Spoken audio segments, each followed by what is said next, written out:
Your pathetic life hangs in a precarious balance, odd mortal. If you wish to stay alive, stay away! And this is your only warning. Necromancer shall rule supreme, and Hecubah shall be their queen!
Nox is an isometric action RPG developed by Westwood Pacific and published by Electronic Arts in February 2000. Players take the role of unassuming auto mechanic Jack, who is inadvertently teleported from his home on Earth to a world of magic and mythology, where cities are ruled by sword and spellcraft, and fabulous beasts roam the fields and forests betwixt. Jack soon finds himself caught up in the machinations of the necromancer queen Hecubah, who seeks to raise an army of the dead and conquer the peoples of the south. Our unlikely hero is taken under the wing of a curmudgeonly airship captain, who advises him to learn the arts of either warrior, wizard, or conjurer. Thus training with either the Fire Knights of Dunmere, the Ranger Priests of Ix, or the Magi of Castle Gallivre, Jack sets out on a quest to reassemble the fabled Staff of Oblivion and stop Hecubah before her armies grow too powerful to resist. Traversing hostile kingdoms, forests of bandits and bears, fetid swamps, echoing caverns, and the plains of the ogre tribes, Jack's journey will ultimately lead him to the frozen land of the dead, and perhaps even beyond.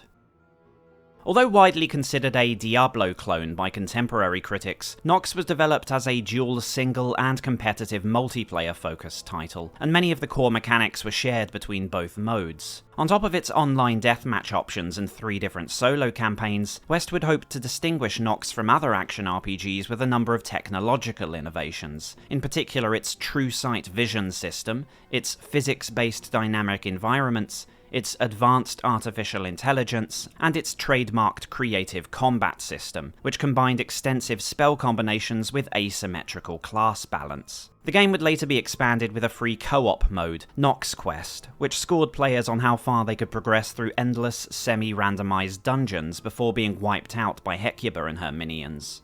Nox launched in a crowded market for action RPGs, sandwiched between releases like Delphine's Darkstone, Cinematic's Revenant, and the looming release of Blizzard North's Diablo II. But Westwood hoped the game's unique mechanics and fast-paced, tactically layered multiplayer duels would nevertheless ensure its success.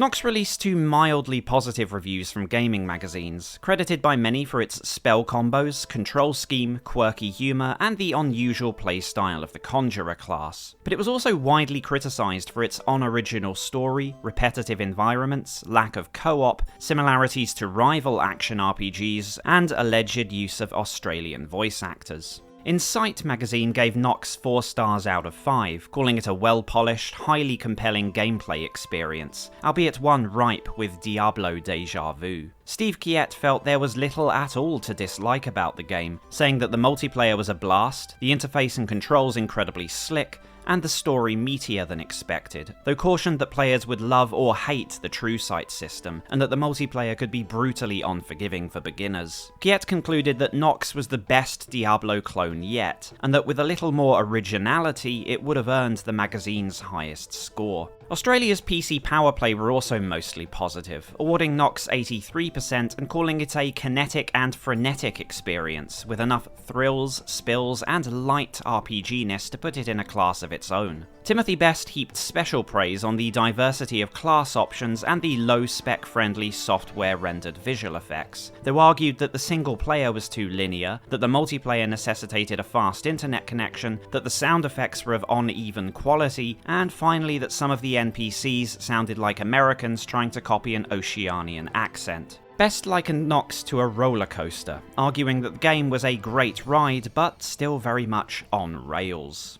Hyper Magazine also lamented that Nox had not done much to further the action RPG genre, giving it 79% and saying it earned few points for originality. Dan Toos praised the gameplay of the Wizard and Conjurer classes, the excellent music, the alternate start positions and companion AI of the single-player campaign, and the ingenious interface. However, Toos was critical of the higher resolution options, which were performance-intensive and zoomed too far out from the action, the multiplayer's focus on competitive play over co-op, and the single-player game's random difficulty spikes, which he felt forced either frantic reloading or a tedious and anal approach to gameplay. Toos also repeated PC Powerplay's objection to the use of Australian voice actors, and called Nox a decent but formulaic single-player experience that lacked the lasting appeal of the original Diablo. PC Zone were even less enthusiastic, giving Nox 72% and characterising it as a makeshift Diablo II. David Stark applauded the varied playstyles of the three classes, the quantity of spell effects and items available, and the game's replay value, but admitted there were times he had hated Nox's early sections, and on several occasions almost quit out of boredom. Stark felt that players who persevered would enjoy playing around with the higher level skills, but that overall Nox had failed to sufficiently distinguish itself from Diablo, concluding that it was repetitive and derivative, but potentially addictive all the same. Next Generation magazine were of a similar mind, tentatively awarding Nox 3.5 stars. Eric Bratcher framed the game as a humorous and solid spin on the action RPG format that would struggle to avoid being dismissed as a Diablo wannabe. But one of the most critical reviews came from Edge magazine, who gave Nox 6 out of 10, claiming it was a prime example of Westwood Studios' dearth of imagination. Edge called Nox an unusually polished PC title, giving it credit for the alternate playstyles, in particular the Conjurer class, and for its multiplayer potential, but was overall highly negative, saying Nox's Tolkien-esque cultural puritanism,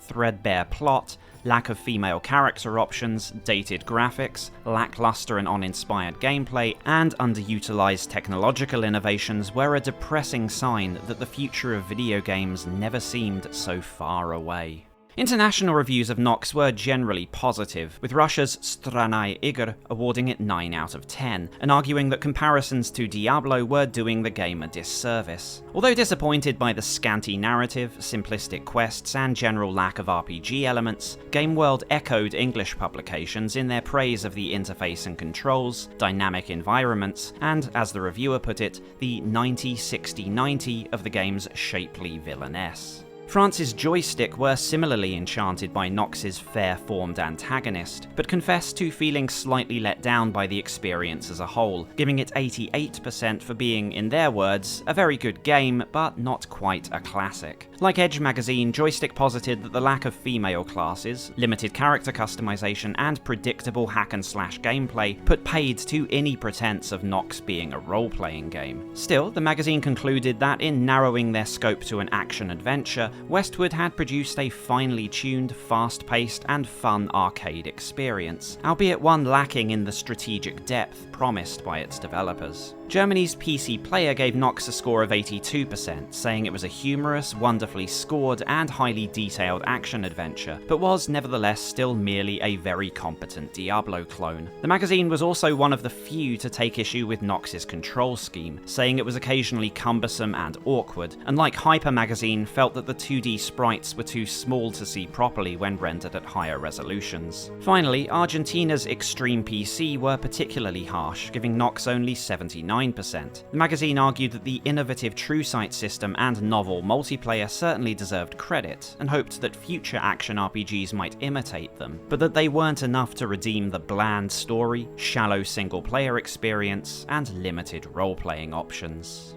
In 2011, Nox was made available on goodoldgames.com, and in 2016, Electronic Arts temporarily offered the title as a free download on their Origin digital distribution service. Nox's multiplayer community persisted for many years after the game's original launch, and though Westwood's official servers were eventually shut down, fan-hosted alternatives remain active as of October 2023. Despite Nox being eclipsed by Blizzard's Diablo II only a few months after its release, it was a generally well-received title that is remembered fondly by some, and for this reason, as well as its unusual origins and the innovations it was attempting, it deserves its time in the sun. In today's video, we'll take a look at Nox's development from one-man passion project to retail game, then tackle its single-player campaigns, art and sound design, and finally its story and setting. As always, feel free to watch the video in order, or just jump around using the timestamps below to get to the part that interests you.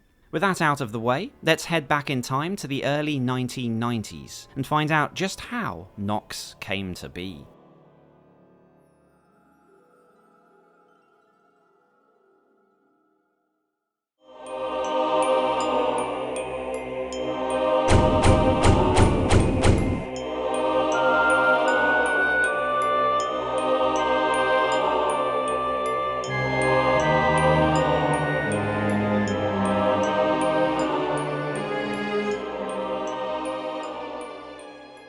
The stirrings of what would become Nox first coalesced in January 1995, originally as a solo project of University of Iowa graduate Michael Booth. Having recently completed a degree in mechanical engineering, Booth was supposed to be directing his energies towards a master's in computer science. Alas, Booth's real passion lay more in the realm of video games. Although Booth specialised in 3D visualization and artificial intelligence programming, he had been learning to code and play games since the early days of the Apple II, and by the time Booth finished his bachelor's, he already had a vision for his own dream project. What he envisioned was a fast-paced, action-packed wizard dueling game that demanded both quick reflexes and a mind for strategy. According to Booth, there were three particular inspirations that fed into the concept for Nox. The earliest was Booth's memories of playing 1985's Gauntlet, the first game he'd ever played that combined hack and slash, multiplayer, and some degree of tactical thinking into a single product. The second and rather unexpected influence on Nox was Midway's Mortal Kombat series. What specifically attracted him to the franchise were the frantic button combinations required to trigger the various combos and finishing moves, inspiring Booth to create a similar system for casting elaborate spell chains. Up, up, down, for example, would generate a fireball, but this could be combined with other spells to create unique magic combos. But the final influence was no computer game at all. Like many vulnerable young men of his day, Booth had fallen victim to the phenomenon that was 1993's collectible card game Magic the Gathering. Magic was superficially a relatively straightforward contest of summoning and spells, yet the interplay between the different card types resulted in matches of surprising depth and complexity that Booth hoped to recapture in his game. Booth thus later described his initial vision for Nox as a spiritual successor to Gauntlet, but built around real-time strategic magic battles. Players would input individual syllables of a spell on their gamepads to generate an almost endless variety of casting combinations, with some spells countering others, a recreation of the epic wizard duels Booth had read in his favourite fantasy novels. The game's title was derived from one of several technological innovations that Booth planned for the game. The Latin word nox, or night, was a reference to a dynamic real-time line-of-sight mechanic that simulated isometric vision cones for the battling wizards, allowing crafty players to set up sniper holes, spring ambushes, and conceal them behind props. According to a later interview, this true sight was partly informed by the tension of being ambushed in first-person shooters, which Booth had become particularly interested in during the mid-90s, and he wanted to translate FPS hide-and-seek tactics to an isometric perspective. Another key feature was to be Nox's dynamic environments, by which every object in the game could be moved around or destroyed, with the combatants able to use props to trigger traps or block corridors, or furniture being tossed about by fireballs and energy bolts. But though Booth's plans for Nox grew more ambitious, they were still focused upon his original outline, a competitive, multiplayer, action-oriented title that was to be played with a gamepad. Though Booth originally began working on the game in a spare bedroom of the family home, he knew he needed a good deal of funding to realise his dream. The solution to this problem came in the form of Hyperion Technologies, co-founded by Booth in 1995 as an odd amalgam of software developer and game studio. The company would fund itself by developing artificial intelligence and simulation software for the automobile and defence industries, whilst working on Nox as a side project. Later interviews would refer to key figures in Hyperion's development team as the original trio, made up of course of Booth himself, as well as programmer Colin Day and designer Brian Hanson. Over the next few years, the small group at Hyperion would design, program, and create visual and audio assets for Nox all by themselves, working from Booth's so-called development office, which was in fact a small garage in Colorado. As they toiled away at Nox, other isometric fantasy games hit the market, such as Blizzard's Diablo just after Christmas 1996, but this was of little consequence at the time, since the team remained committed to their goal of delivering a multiplayer-focused Magic Deathmatch title, not an action RPG like Diablo. Towards the latter stages of Nox's development, Booth began demoing the game to potential publishing partners, who could help support Nox's final push to release. It was in 1997 at the Computer Game Developers Conference in California that Booth would meet Nox's future creative director and lead producer. Booth was attending as part of the Independent Game Developer program, which gave smaller developers or one-man projects the chance to try and catch the attention of larger studios. Some industry professionals had the opportunity to play Hyperion's title, which was being demoed on a laptop with split-screen local multiplayer, and based on newsgroup posts, the few that did play it came away with positive impressions. Although at the time using crude placeholder graphics the team had cobbled together themselves, as well as lacking sound effects or any story to speak of, Nox nevertheless already demonstrated the viability of the action-packed Magic multiplayer madness Booth had dreamed of years earlier. One of those particularly impressed with Nox was John Haidt, an executive producer at Westwood Studios, which at the time was the crown jewel, or according to one gaming magazine, the only studio of note, owned by troubled publisher Virgin Interactive. Haidt later described his first impression of Booth as someone who was simultaneously confident in their product and yet also clearly panicked by the fact their game had not garnered the interest they'd hoped it would. Haidt spent several hours dueling with Booth and finally expressed interest in signing the title with Westwood and Virgin, who would assist in completing Nox's development and publishing it. Booth claims that he was initially intimidated by the producer's unusually friendly attitude, suspecting that Haidt was merely a corporate shark attempting to steal the game from under him, but eventually came to realise Haidt's enthusiasm was entirely genuine. An informal agreement was made and Haidt presented the game to Westwood's senior management, including founders Brett Sperry and Lewis Castle. Yet it was at this point that the first of many divergences from Booth's original vision for Nox occurred. In one interview, Haidt states that it didn't take much to convince Westwood's management to sign the game, as the gameplay spoke for itself, but adds that it was decided to build a single-player game around Nox, and that this move, combined with bringing the game's production values up to the level of a commercial release, would require, in his words, only a year and a half of further development. This may have conflicted with Booth's original expectations for Nox. In a 2014 Reddit post, former Westwood designer Joseph Hewitt stated that he had heard third-hand that when approached by Haidt, Booth had believed Nox was already relatively close to completion, but that Westwood had disagreed and wanted to put significantly more work into the project. If anyone had cause to be skeptical of the original pitch, it was Brett Sperry, who in May of that year was announced to be the new president of worldwide publishing for Virgin, and made no secret of the fact that he believed there were too many games in production, and that cutbacks would have to be made at many of the studios under his aegis. Yet the studio offered their support to Hyperion all the same, and regardless of the specific details, in June 1997, Booth was persuaded to sign Nox up with Westwood. Thus began the task of refashioning Nox into a dual single and multiplayer title worthy of the Westwood branding. It was an unusual situation in the late 90s, as journalists later pointed out, when it was far more common for titles to begin as single-player experiences and later be appended with multiplayer functionality, not the other way round. Yet this did not quite mark Nox's transition from a Hyperion game to a Westwood one. For at least the next year, Nox was still described as being developed by Hyperion, with Westwood or Virgin Interactive as merely the publisher.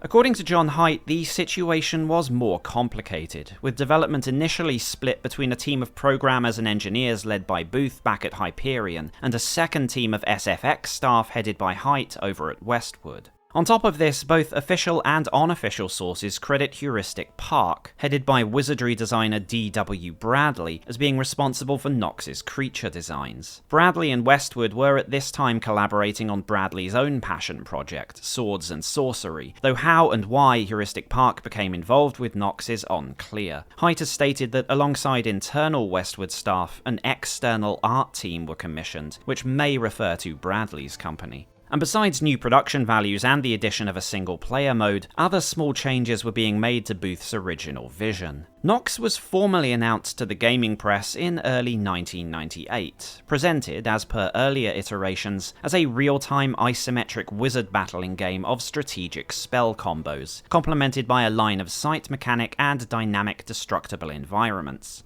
But certain key elements of Booth's design had already been revised. Most notably, rather than the gamepad-driven Mortal Kombat combos used for casting spells in earlier builds, Haidt had convinced Booth to utilise a hotkey-driven system. Still, Nox remained first and foremost a game of wizardry, and built around 3 colour-coded schools of magic. Red for aggressive, combat-centric magic, green for nature and summoning, and blue for trickery and illusions. According to one preview in Computer Games Strategy Plus, Nox at this stage of development featured no conventional weapons at all, focused exclusively on the spellcasting mechanics and possibly staves or wands, though another preview suggests crude hand-to-hand weapons might be added as a last resort. Some details of the game's single-player campaign were also beginning to emerge, with most articles stating that the world of Nox was controlled by wizards and occult figures, and that the greatest of these, the White Wizard ruling over them all, had decreed that the rest of wizarddom must battle to the death to determine his successor. The campaign was to be divided into 3 castles, red, green, and blue, of 3 floors apiece, with the top floor of each castle being a boss fight with the master wizard of that school. One preview states that the final boss would be the White Wizard himself, though 2 others indicate the existence of a 4th, darker school of magic that Westwood were keeping close to their chests. There are some discrepancies as to the exact structure of the campaign, with some indicating the player would be limited to the 3 castles, 2 others suggesting they would adventure across 3 different regions, and one implying some degree of open-world exploration. Despite the game's origins as a multiplayer title, Virgin, or Westwood, were apparently not yet ready to showcase this side of the game to the public, though insisted it remained a core component of Nox. In an April 1998 Usenet post by Stardoc's Mike Duffy, Nox was supposed to be formally promoted at E3 of that year, but the developers decided against this at the last minute. At the time, most previews cited a projected release date of fall 1998, roughly in line with Westwood's estimates from a year earlier. Thus, though not extensively covered by the gaming press, Nox was nevertheless now on the radar of some journalists and online gaming sites, usually those focused on role-playing games. In some cases, the game's isometric perspective and medieval fantasy styling elicited comparisons to 1994's Ultima 8, yet already there were also those who viewed it less as a game of dueling wizards and more of an action RPG, one directly inspired by the hit fantasy slasher developed by Westwood's longtime rival, Blizzard Entertainment. Of all the print magazines that first covered Nox in early 1998, every single one compared Hyperion's title to Diablo, and online commentators, even those interested in the game, also viewed it as merely a different kind of action RPG that was, ultimately, still like Blizzard's game. Later previews even joked that Westwood had seen Diablo and developed Nox merely to spite their competition. It was a trend in coverage of the game that was, both contemporaneously and in retrospect, a forewarning of things to come. Yet after this brief surge of coverage in spring 1998, Nox temporarily fell out of the spotlight. A major reason for this was likely turmoil at Westwood's parent company. After years of Virgin Interactive bleeding money, their own corporate masters, Spelling Entertainment Group, had been trying to divest themselves of the troubled publisher. Deliverance came in the form of Electronic Arts, and after some meticulous and convoluted maneuverings that ran the risk of violating anti-monopoly laws in the UK, EA purchased Virgin, and most importantly, Westwood Studios. Publicly, there was significant confusion in the gaming press as to where this left Hyperion's Nox and Heuristic Park's Swords and Sorcery, with speculation on the part of several sites as to whether the two titles had been cancelled entirely. There were also inconsistent reports as to who actually owned Nox when Virgin was sold to EA. Although after signing the publishing deal in 1997, Nox was apparently still owned by Hyperion, in a later interview, John Haidt states that Westwood purchased Nox outright in August 1998, and moved key members of the Hyperion team to California to merge with Westwood Pacific.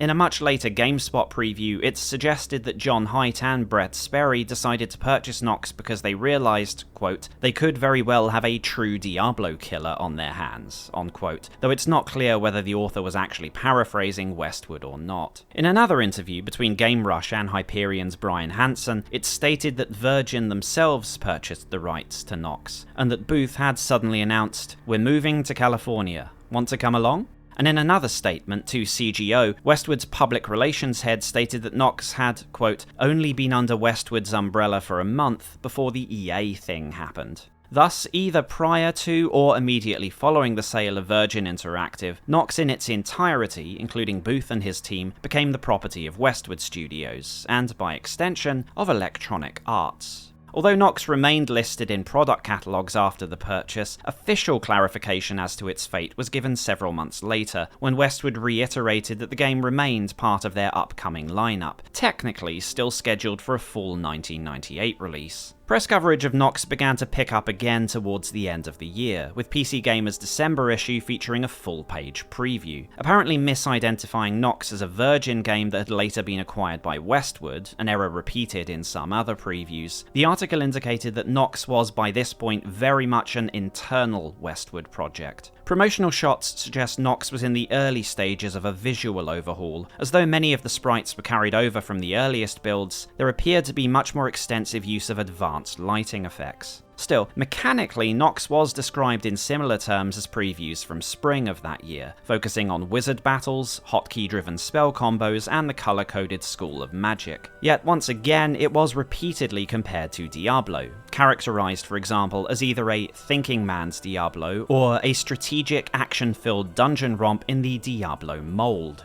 Moreover, the preview ended on a slightly ominous note, noting, "Time will tell if it has the power to compete against the upcoming Diablo II." Although the sequel to Diablo had been announced all the way back in 1997, the press did not have much to report on until 1998, with more details and footage emerging over the course of the year, and a projected release date looming ever closer. Thus, in early 98, Nox had at worst merely been living in Diablo's shadow, yet by the end of that year, it was becoming increasingly likely that it would be going toe-to-toe with one of the biggest names in PC gaming. Westwood's belief, according to previews, was that Nox would still be able to stand out from Diablo due to its focus on spell-slinging, technological innovations, and strong multiplayer grounding. But in mid-1999, the Nox that was presented to the public was very different to the one shown the previous year. At first, there was little sign of the game having undergone any sort of major overhaul. Westwood's Nox was formally announced, or rather re-announced, in a press release sent out January 18th. Categorized as an action role-playing game, it was described in terms similar to those of the previous year, a technologically innovative, fast-paced but strategic contest of traps, trickery, and devious spellcraft, and retained the red-green-blue division of magicry.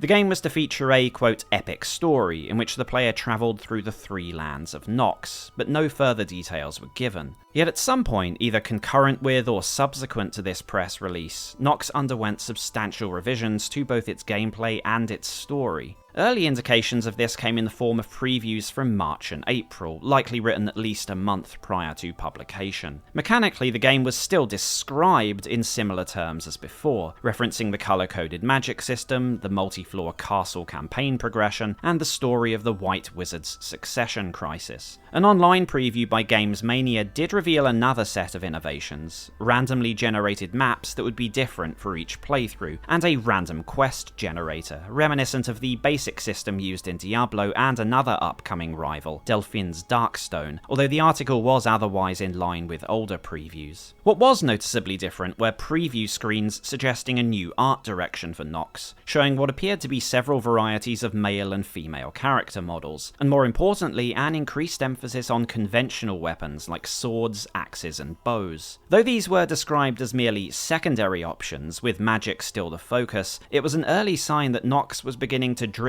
from its roots as a game exclusively about wizard duels. A further clue was provided when Westwood re-announced Nox again with an April press release that was virtually identical to the January announcement. But in this latter release, several lines had been modified to insert references to 3 schools. Not the 3 schools of magic, but 3 schools of combat: the warrior, wizard, and conjurer. Moreover, in official archives, such as the one on the official Nox website that was launched several months later, the original announcement from January had been stealthily edited to remove references to the red, green, and blue magic system. It appeared that between the 2 press releases, major adjustments had been made to the game's mechanics. And that shift in direction was suddenly and spectacularly illustrated in May 1999, when Nox was showcased at that year's E3 Expo, with the game now set for a fall or winter launch. Previously a relatively low-key title with limited publicity, described by IGN as having appeared out of nowhere on Westwood's release schedule, Nox was now a major landmark, alongside Command & Conquer Tiberian Sun, of course, at the EA Westwood booths. And the new face of Nox had also somewhat come out of nowhere.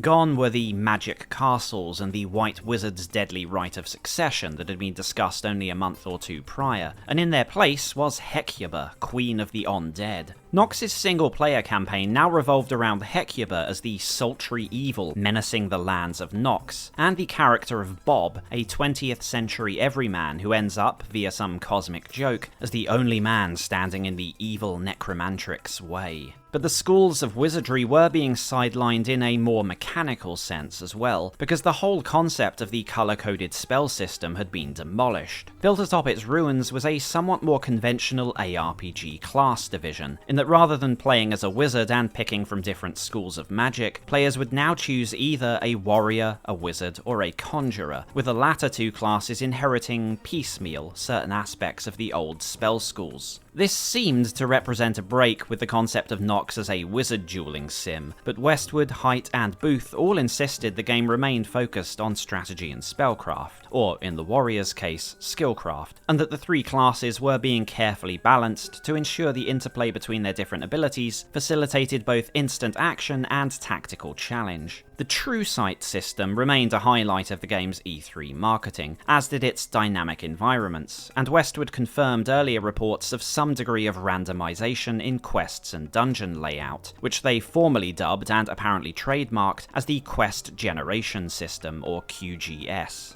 According to Haidt and Booth, Nox would launch with 3 different modes: Hecubah's Saga, which was the single-player campaign, Custom Quest, which was a dual single-player and co-op mode with randomly generated adventures and RPG elements, and finally Arena mode, which was online only and characterized by Booth as closer to Quake or Tribes than an RPG. By this point, Westwood were finally ready to let attendees get hands-on with Nox, including arranging multiplayer matches, which several publications described as almost FPS-like in their intensity. According to contemporaneous coverage, general impressions of Nox were highly positive. There was some skepticism towards its use of the RPG label, and confusion over the lack of 3D acceleration support, as well as some residual concern in the wake of Westwood's Lands of Lore 3, which had been released in March to generally poor reviews. 1 or 2 interviewers were also curious as to why the option to play a female character was unavailable, which was later explained as having originally been an option, but later removed for being too much of a practical burden on the art team.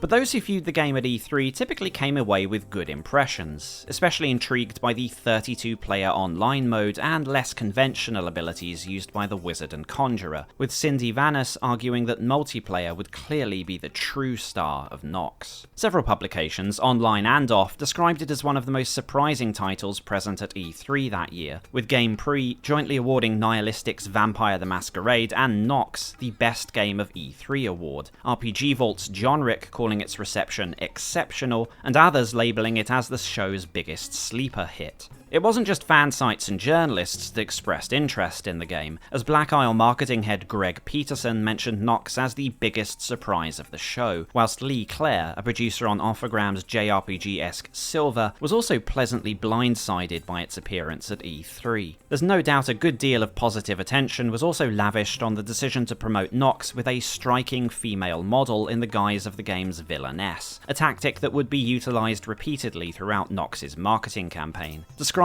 by one journalist as a cross between a slimmed-down Ursula from The Little Mermaid and late-night horror hostess Elvira, Hecubah, or rather her E3 model, was an irresistible magnet for showgoers seeking interviews or a treasured photographic keepsake of their visit. Several journalists interrogated Westwood for further details in follow-up interviews, though were unable to extract much beyond the model's first name.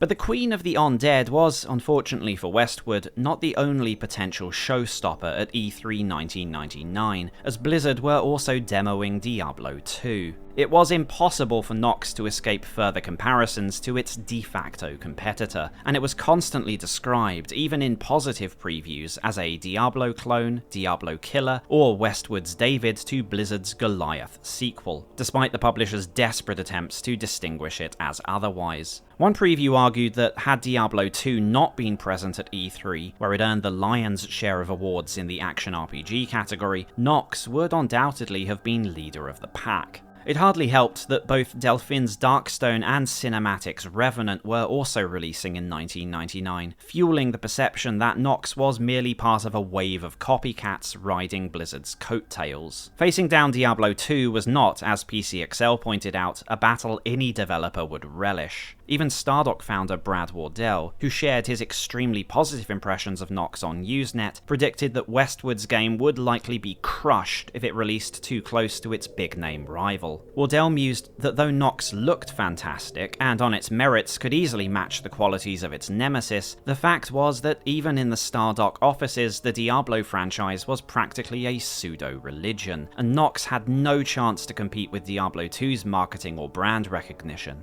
The awkward state in which Nox found itself, a Diablo clone that was, its developer insisted, not a Diablo clone at all, extended not just to its marketing, but to the team themselves. Despite Haidt and Booth's repeated attempts to publicly distance their game from Diablo, in a 2014 interview, Colin Day admitted that Westwood Pacific knew Diablo 2 was their competition, and paid close attention to what Blizzard were doing whilst developing Nox. Though the general formula for Nox had been cemented by this point, press coverage and developer diaries from Nox's post-E3 development revealed that numerous adjustments took place to what had been demoed at the trade show. Nox went through a considerable number of revisions between E3 and release, with lead artist Phil Robb stating that it took, quote, a year of hard crunch to get it out the door. Besides delaying the release date from late 99 to early 2000, a fate that also befell Blizzard's game, the first and most public modification was to the story. Westwood outlined Nox's single-player narrative in more detail in a press release in September, which more or less matched that of the final game, albeit with a protagonist now named Jack Moa rather than Bob, and some discrepancies as to the role of the characters Jandor and Horvath. Gameplay also went through more changes from the E3 incarnation of Nox. For one, the spellcasting system was simplified even further, dropping the concept of individual syllables entirely and using a single button press for each spell. The exact spells available also seemed to have changed, with some Usenet posts from open beta testers complaining of spells that seemed too similar to each other, but that were not to appear in the final game. A bigger omission was the loss of the custom quest mode and the quest generation system, with the single-player game now 3 linear, handcrafted campaigns and the multiplayer co-op functionality dropped. This resulted in some confusion in interviews and fan Q&As depending on the time at which they were conducted, with Haidt and Booth's answers on these topics sometimes meandering from equivocal to outright denial. In developer interviews and the official FAQ, the justification given for removing procedurally generated content, which remained half-butchered in the game's code, was that it undermined the narrative and gameplay. What many did not know, however, was that a considerably more important aspect of Nox had also been quietly slashed. In several Q&As, the Nox team were asked about the possibility of modding tools or a map editor, which again were either rejected or addressed somewhat obliquely. But in his 2007 textbook, Game Product Management, John Haidt included a section entitled The Highs and Lows of Nox. In it, Haidt claims that he and Booth had intended to release the game with a map editor, referred to as NoxEdit by another source, but that this move was blocked in 1999 by persons unknown. Though not explicitly identified, the context and wording of the piece implicate publisher Electronic Arts, who apparently thought such a move would confuse customers, degrade the quality of the game, and be a QA nightmare. Haidt posited that these arguments were, quote, utter crap, citing the success of mod-friendly titles of the era such as Quake, Unreal, Half-Life, and, ironically, EA's own The Sims. Nevertheless, it was Nox's community, the multiplayer community specifically, that many in the press predicted would make or break Nox. Westwood ramped up its marketing of Nox around fall '99, present at further industry trade shows, running fan site competitions, and also arranging special events, such as the Meet Nox tours, where more fans could get hands-on with the game and compete for prizes at LAN parties. Although there was broadly positive feedback for Nox's multiplayer, impressions of its single-player bordered on lukewarm, with frequent criticism of either its misleading faux RPG stylings or generic Diablo-esque action. When posting news updates on Nox, the RPG Vault, for example, repeatedly warned readers to be skeptical of Westwood's use of the Action RPG label, whilst Nihilistic Software's Rob Hubner argued that Nox's reception would be very much down to player expectations. In late '99 and early 2000, marketing for Nox continued to advertise it as having action, strategy, and RPG elements, usually with a focus on either the character of Hecubah or the trademarked creative combat system, which Westwood claimed enabled the freedom to choose from 3 distinct playstyles. In fact, despite both internal and external controversy over the labels, Nox's box art proudly boasted press blurbs likening it to both a role-playing game and to Diablo. And when these boxes hit retail shelves on February 16, 2000, reviewers who had expected a Diablo ripoff were, in their opinion, vindicated in their belief. Although scores averaged around the 80 to 85 range, the bulk of criticism targeted Nox for being a Diablo killer that had fallen short. Even Insight Magazine's very positive 4-star review repeatedly referred to Nox as an excellent Diablo clone, and in a perfect illustration of damning with faint praise, recommended it merely to satiate the player's appetite until Diablo II. Moreover, though many magazines responded well to Nox's multiplayer, others would savage it for not being like Diablo. Several online and print magazines echoed Westwood's characterization of Nox's online mode as a pseudo 3D shooter, or bird's eye Quake, but framed this as a negative, believing it unlikely to hold up for long. Computer Gaming World's Deathlock, for example, was skeptical that Nox's isometric death matches would enjoy the longevity of more visceral shooters. What Nox really needed, Deathlock and many other critics argued, was a co-op campaign and perhaps, as Joystick magazine suggested, some sort of map editor. Virtually all agreed that, whether it deserved to or not, it was unlikely to cling to its fanbase once Diablo II hit shelves in June. Some reviewers felt that Nox was predestined to languish in the shadow of Diablo's sequel, with PC Zone's Phil Wand concluding that Nox had always been perceived as an electronic hors d'oeuvre, an appetizer before the main course. Still, others suggested that the narrative of the so-called Diablo clone was really a question of chicken versus egg. In May of that year, PC Accelerator head Matt Holmes penned an editorial criticizing press coverage of isometric action RPGs that competed for attention with Blizzard's game, saying that the label of Diablo clone was reductive, misleading, and insulting. Holmes asserted that by pigeonholing titles like Nox and Revenant as Diablo wannabes, reviewers were dooming potentially good games to be passed over by audiences, and likened the practice to labeling Valve's Half-Life or Looking Glass Studios' Thief as Quake clones. But Mike Salmon dismissed Holmes' criticisms, arguing that reviewers had a professional responsibility to compare like for like, just as consumers and, in fact, those games' marketing departments did, and that neither Nox nor Revenant had sufficiently distinguished themselves from the reigning champion of action RPGs. As is often the case, there are differing accounts as to how well Nox sold on release. In retail charts, it teetered somewhere on the precipice of the top 10 or at least top 20 depending on the region, a far cry from the success enjoyed by Westwood's Command & Conquer games. Some magazines indicated that the game's sales had been disappointing, with PC's own joking that this was the fault of the game's lousy box, and Westwood's Joseph Hewitt in his 2014 AMA also suggested he had heard Nox had not done as well as was hoped. As John Haidt would admit shortly after Nox's release, a considerable number of complaints, or fan requests as he put it, revolved around the lack of cooperative multiplayer, and announced a free co-op mode add-on entitled Nox Quest to address this issue. Prior and subsequent to the release of Nox Quest in summer 2000, Westwood ran or co-sponsored several multiplayer tournaments, and continued to support the game with new multiplayer maps. Yet very little attention was paid to these developments by the gaming press, and by the time Nox Quest went live in August, Phil Wand declared it too little, too late. Any publicity Nox Quest might have enjoyed was strangled in the crib by the release of Diablo II in June that year, and even the term Diablo clone was now reserved for other upcoming action RPGs like gas-powered games Dungeon Siege or Click Entertainment's Throne of Darkness. As had been predicted by some all the way back in 1998, Nox faded from the minds of all but its dedicated multiplayer community, and though Nox Quest was a welcome addition, it failed to revive interest in the game. Around the time of release, Booth and Haidt had signalled their intention to continue the Nox franchise, stating they were already in the early design phase of its sequel, and indicating that a move to real-time 3D and proper co-op functionality were priorities. This would not come to pass. Though some of the team would continue at the studio, releasing Command & Conquer Red Alert 2 in October 2000, Westwood Pacific were merged into EA Pacific in 2002, and Westwood Studios as a whole dissolved in 2003. By this point, Michael Booth, John Haidt, and most of the key figures in Nox's development were long gone. Booth, in fact, allegedly accused EA of having deliberately sabotaged Nox's future potential.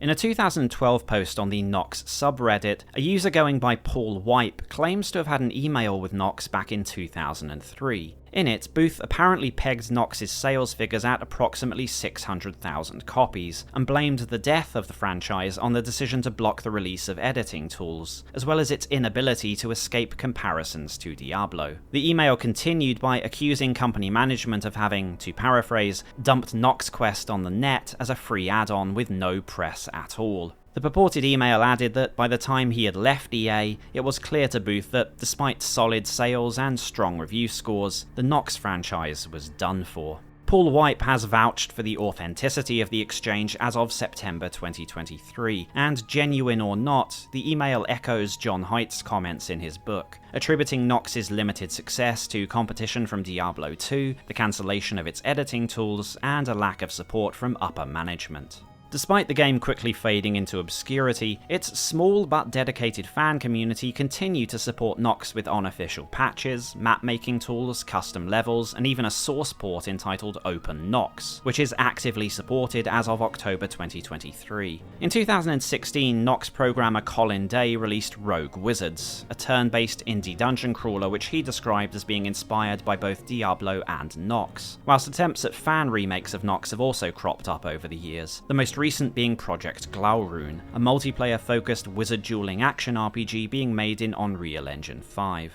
But whatever the circumstances surrounding its development, reception, or legacy, it's time we had a look at Nox for ourselves. So let's boot up Westwood Studios' one and only isometric action RPG, and see how it does as a single-player game.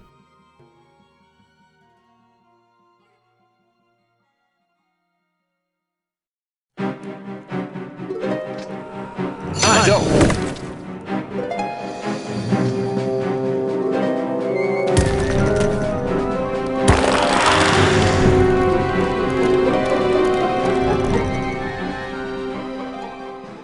Upon Upon starting Nox, the player has 3 options available to them: the single-player campaign, the multiplayer mode, and, with the add-on installed, Nox Quest, which can be played either solo or multiplayer, but is generally oriented towards co-op. This video won't really go into much detail on the multiplayer, but we'll have a quick look at it, and the quest mode a bit later. In all these modes, the player takes the role of Jack, and must then choose one of 3 classes. The warrior has good strength, speed and health, and can use most weapon and armor types except bows or charged staves, but cannot use any kind of magic or wear gear exclusive to the other 2 classes. The conjurer has a balance of stats, and is only allowed to equip lighter armor, but can also use bows and most staves, cast spells, charm certain enemies, and later in the game summon minions to his side. Finally, the wizard is physically frail and can only wear robes and fight with a staff, but is also able to use the widest variety of magic, create traps infused with up to 3 different spells, and utilize all types of wands or staves.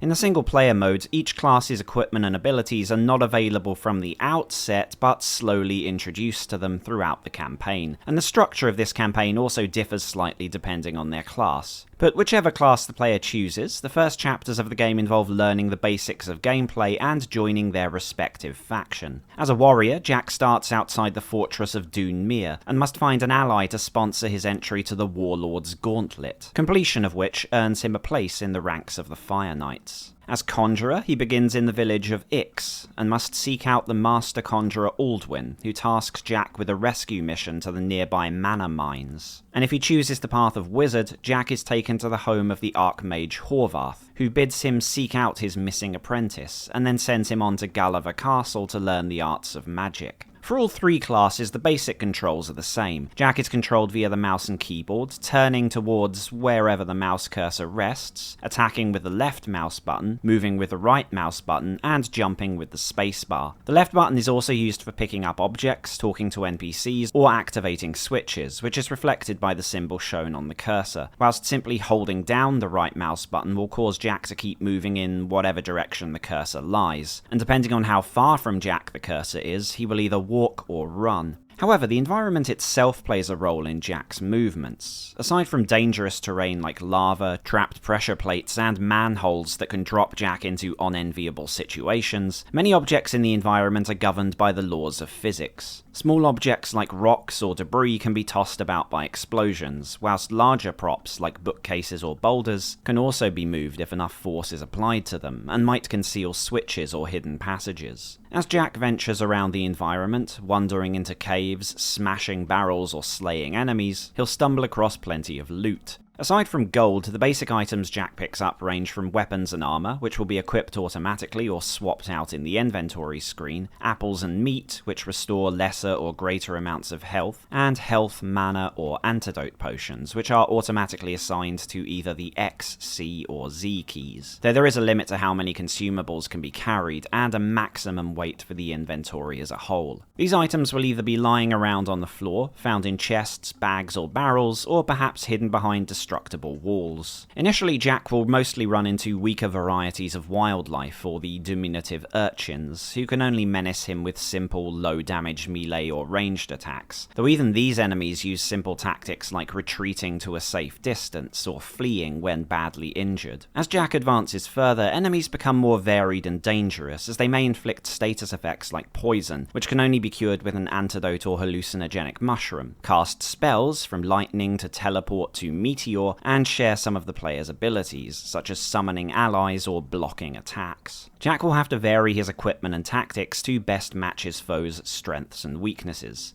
At the start of the game, all 3 classes carry a basic melee weapon, though conjurers will soon acquire a bow, which must be stocked up with arrows of various types. Wizards will pick up charged staves, which have a limited number of charges unless special rechargeable variants, and warriors eventually come across shuriken, which again come in several varieties. In addition to their main weapon, players can also assign a secondary weapon in their inventory, which can be swapped back and forth with the V key. Warriors can also pick up several types of shield, which can block some spells or projectiles if the player is motionless and facing the attack head-on. Certain large melee weapons, such as staffs or greatswords, can block some melee attacks in the same manner. Most weapons and armor have a durability rating and will gain a yellow or red background as it falls too low, but can be repaired by shopkeepers, who will also restore charges to magic staves. However, if durability on an item hits 0, it will be permanently destroyed and cannot be restored, so players should switch to an alternative when their equipment is at risk. In addition to these basics, each class has a set of skills, spells, and unique abilities. The Wizard and Conjurer will acquire a couple of basic spells very soon after starting the game, which are added to their spellbooks and automatically assigned to a spell slot at the bottom of the screen. Learning a spell involves finding a spellbook, which might be found lying around, gifted by an NPC, or bought from a shopkeeper, and finding the same spellbook again will upgrade the potency of that spell up to a power level of 3. Both classes have multiple spell sets, which can be cycled using the W and E keys, and each spell set is made up of 5 spells, which are activated with the A, S, D, F, G keys. Some spells are offensive, like Missiles of Magic, others beneficial, like Lesser Healing. However, the behaviour and usage of individual spells can vary wildly. The Conjurer's Pixie Swarm, for example, is similar to magic missiles, but is actually cast on the player and flutters around him until an enemy is in sight. Some spells are single cast, like Fireball, others can be maintained for a certain period or until the caster's mana runs out, such as Energy Bolt or Lightning. Some spells can also be cast on either the player or someone else, like Heals. There are also various offensive and defensive status effects, like Force Field, Invisibility, or Confusion. All spells require mana, which can be restored by mana potions, but a free and infinite source of mana can be found in the form of monoliths or mana crystals, whose mana stores are automatically siphoned by nearby spellcasters, and will regenerate mana once the player moves a certain distance from them. On top of their spells, both Conjurers and Wizards have some unique abilities. Conjurers will gain the ability to charm certain enemies, which permanently binds them to the player's service, with each active minion counting towards the Conjurer's maximum servants. Although the Conjurer has a limit of 4 spaces for their minions, different enemy types are of greater or lesser value, so a bat would only take up a single space, whereas an Ember Demon would take up 2, and a Golem all 4 slots. Once under their control, minions can be ordered to escort the Conjurer, actively hunt for enemies, guard a spot, or be banished from the world. To make a minion of an enemy, the Conjurer must have picked up or purchased a Beast Scroll, which for the other classes merely gives an automatic damage boost against that foe, but for the Conjurer makes them vulnerable to charming. A little later in the game, Conjurers will gain the ability to create bombers, which are fast-moving bipeds primed with up to 3 different spells of the player's choosing. And much later in the game, Conjurers will also gain the ability to spend mana to summon any enemy in the game, so long as they've activated that creature's Beast Scroll. Wizards, meanwhile, do not have the charm or summon abilities, but are able to create or safely pick up stationary traps, again filled with 3 offensive spells, and which are automatically made invisible when placed on the ground by the wizard. Warriors have neither spells nor special abilities of these types, but instead gain up to 5 different skills. These skills are activated by hotkeys, like spells, but do not use mana. Instead, they're on a cooldown, and can be used whenever the player wishes, so long as the cooldown is not active.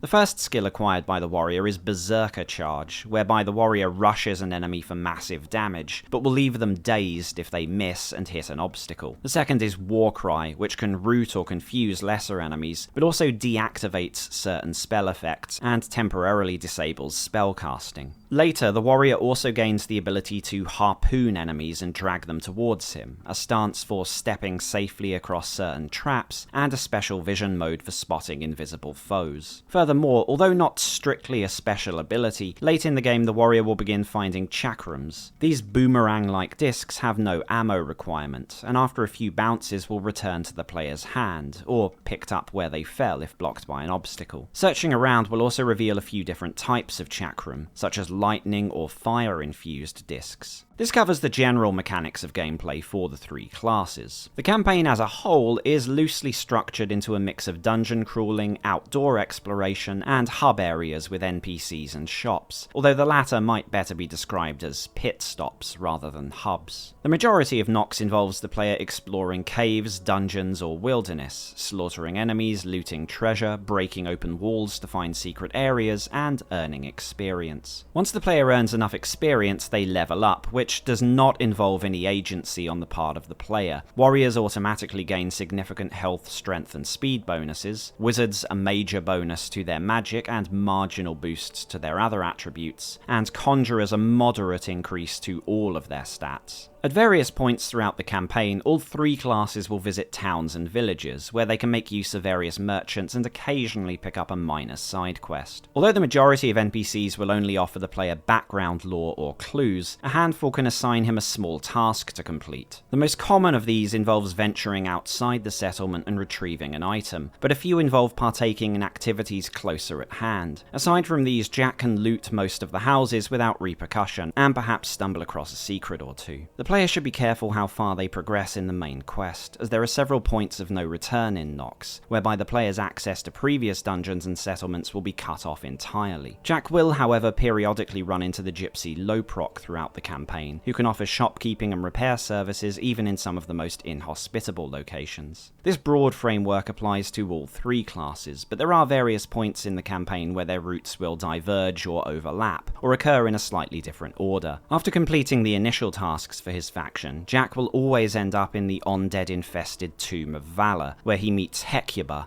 the game's antagonist, and her necromantic servants. After this, the warrior, conjurer, and wizard will head to the ogre stronghold of Grok Tor, and afterwards be tasked with reassembling the Staff of Oblivion. For all three classes, this necessitates visiting the Fortress of Dunmere, the Temple of Ix, and Castle Galaver, though there are some variations to their objectives and encounters at these locations. The Temple of Ix is almost identical for all three classes, but Dunmere and Galaver can be quite different experiences depending on the class. In Dunmere, for example, the warrior and his Fire Knight brethren will battle through hordes of undead to reach the warlord's fortress. The conjurer's experience is similar to the warrior's, with a few small differences relevant to their class, but the wizard, as part of a faction hated by the Fire Knights, will be forced to infiltrate Dunmere from below. But regardless of class, once the staff is assembled, the player heads towards Hecubah's palace for the final battle, and if successful, a suggestion they try playing again with a different class.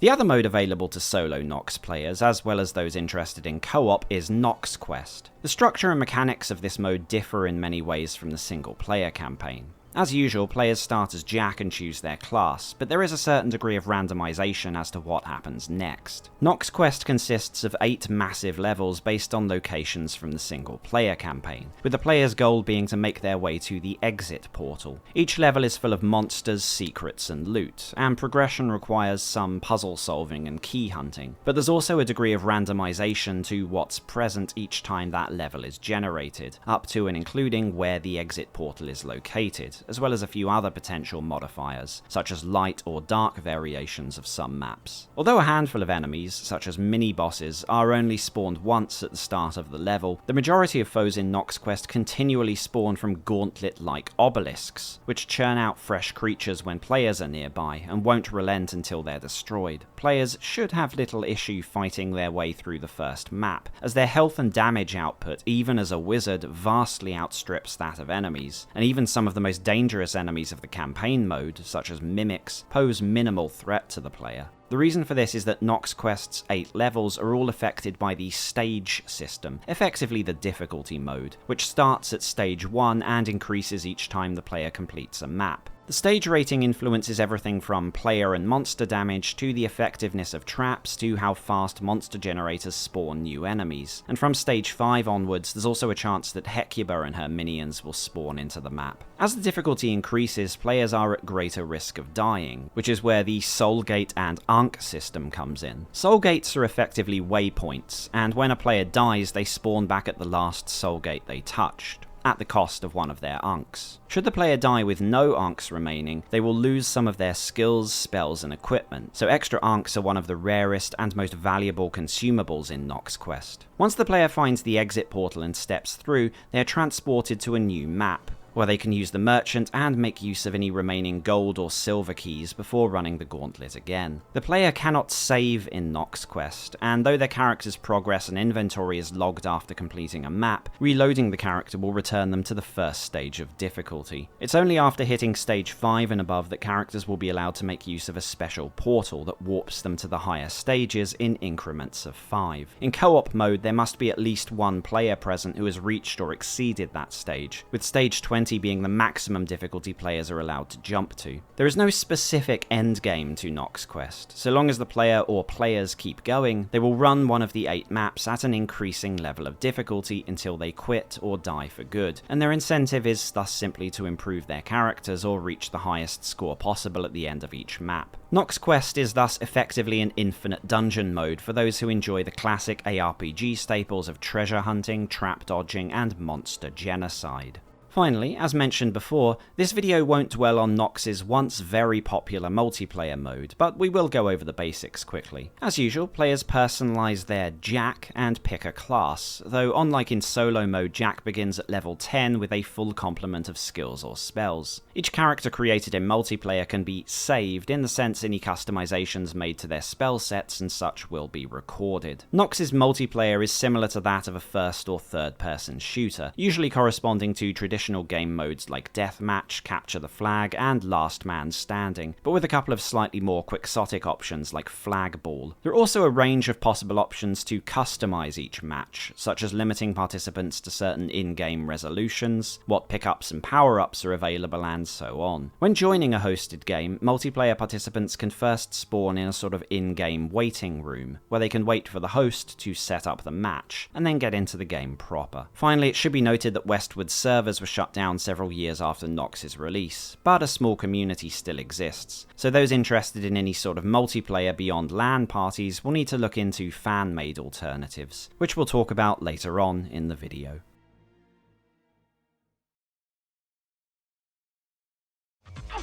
Aside from encountering highly quirky characters, Nox soon becomes a rather average experience. With dated graphics and repetitive gameplay, completing those quests soon becomes a chore.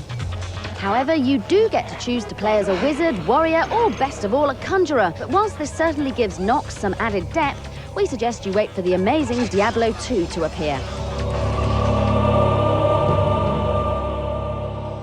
Poor old Nox, wrote Phil Wand, released after Diablo but before Diablo 2, always seen as little more than an appetizer for the king of ARPGs. As we learned earlier in the video, even more positive reviews joked that Nox was a beta test for Blizzard's game, and less positive ones that it was, to quote, a poor man's Diablo 2. As to whose fault this was it journalists for pigeonholing it as such? The marketing department for fueling such comparisons? Or Westwood themselves for having changed it from a wizard dueling game to a more traditional ARPG sometime in late 98 or early 99? Regardless of where the blame lies, and though its fans and perhaps Michael Booth might object to the label of Diablo clone, it's not too unfair a comparison. As Mike Salmon pointed out, to the average consumer, Nox's single player can be boiled down to, it's like Diablo but a bit different. Besides, despite Height and Booth's protestations and the weight of evidence from earlier in the video, it's not necessarily true that being pigeonholed as a backup Diablo 2 was actually a bad thing for Nox. In certain cases, marketing for Nox, Darkstone, and Revenant specifically drew parallels to Diablo when talking to the press, and though Nox did not begin as a Diablo clone, several projects were greenlit after 1996 precisely because it was clear there was a market for this sort of game. Someone who liked Diablo could hear the phrase Diablo clone and know it was a title they would also likely enjoy. And as a so-called Diablo clone, its single-player appeal lies in at least two of the same areas: fast-paced hack-and-slash action and hoovering up progressively shinier and more colourful equipment. In the case of the former, that's particularly true of the warrior class, though even here there are some noticeable differences to how Diablo played. Although limited to 5 abilities, warriors feel a lot more skill-based than their counterparts in Diablo or Darkstone, in that yes, there's a lot of holding your ground and chugging potions at some points, but you also need to make careful use of the charge, warcry, and harpoon skills, particularly when fighting mages. Blocking is also semi-manual in Nox, as you have to be a bit more careful with your timing and position compared to Diablo, although for this reason I personally made very little use of it and carried shields for the enchantments instead. And switching up your weapons and equipment can also sometimes be necessary, as even as a warrior there are enemies that can almost one-hit kill you if fought toe-to-toe. The Beholders, for example, can easily fry you with energy bolts and spark if you're wearing metal armor, so play is a bit more mobile, and in a coincidental forewarning of later action RPGs, partially structured around managing cooldowns on your special abilities. That's not to say equipment isn't important, which is where another difference from most action RPGs of the era comes in, and in my opinion not for the better. Although Nox uses the same durability system as most of its peers, it's especially punishing in Westwood's game for a number of reasons. First is that the cost of repairing equipment skyrockets later on in Nox, to the point that towards the end of the game, as a warrior I actually struggled to cover the fees for keeping my gear in good condition. The second is that Nox doesn't have any sort of town portal mechanic, so you can't periodically port back to a hub and ensure your weapons and armor are in good shape. You won't really notice this at the start of the game, but by the time you reach the Tomb of Valor, you'll realise there are going to be some very long durability-sapping dungeon crawls, with, in some cases,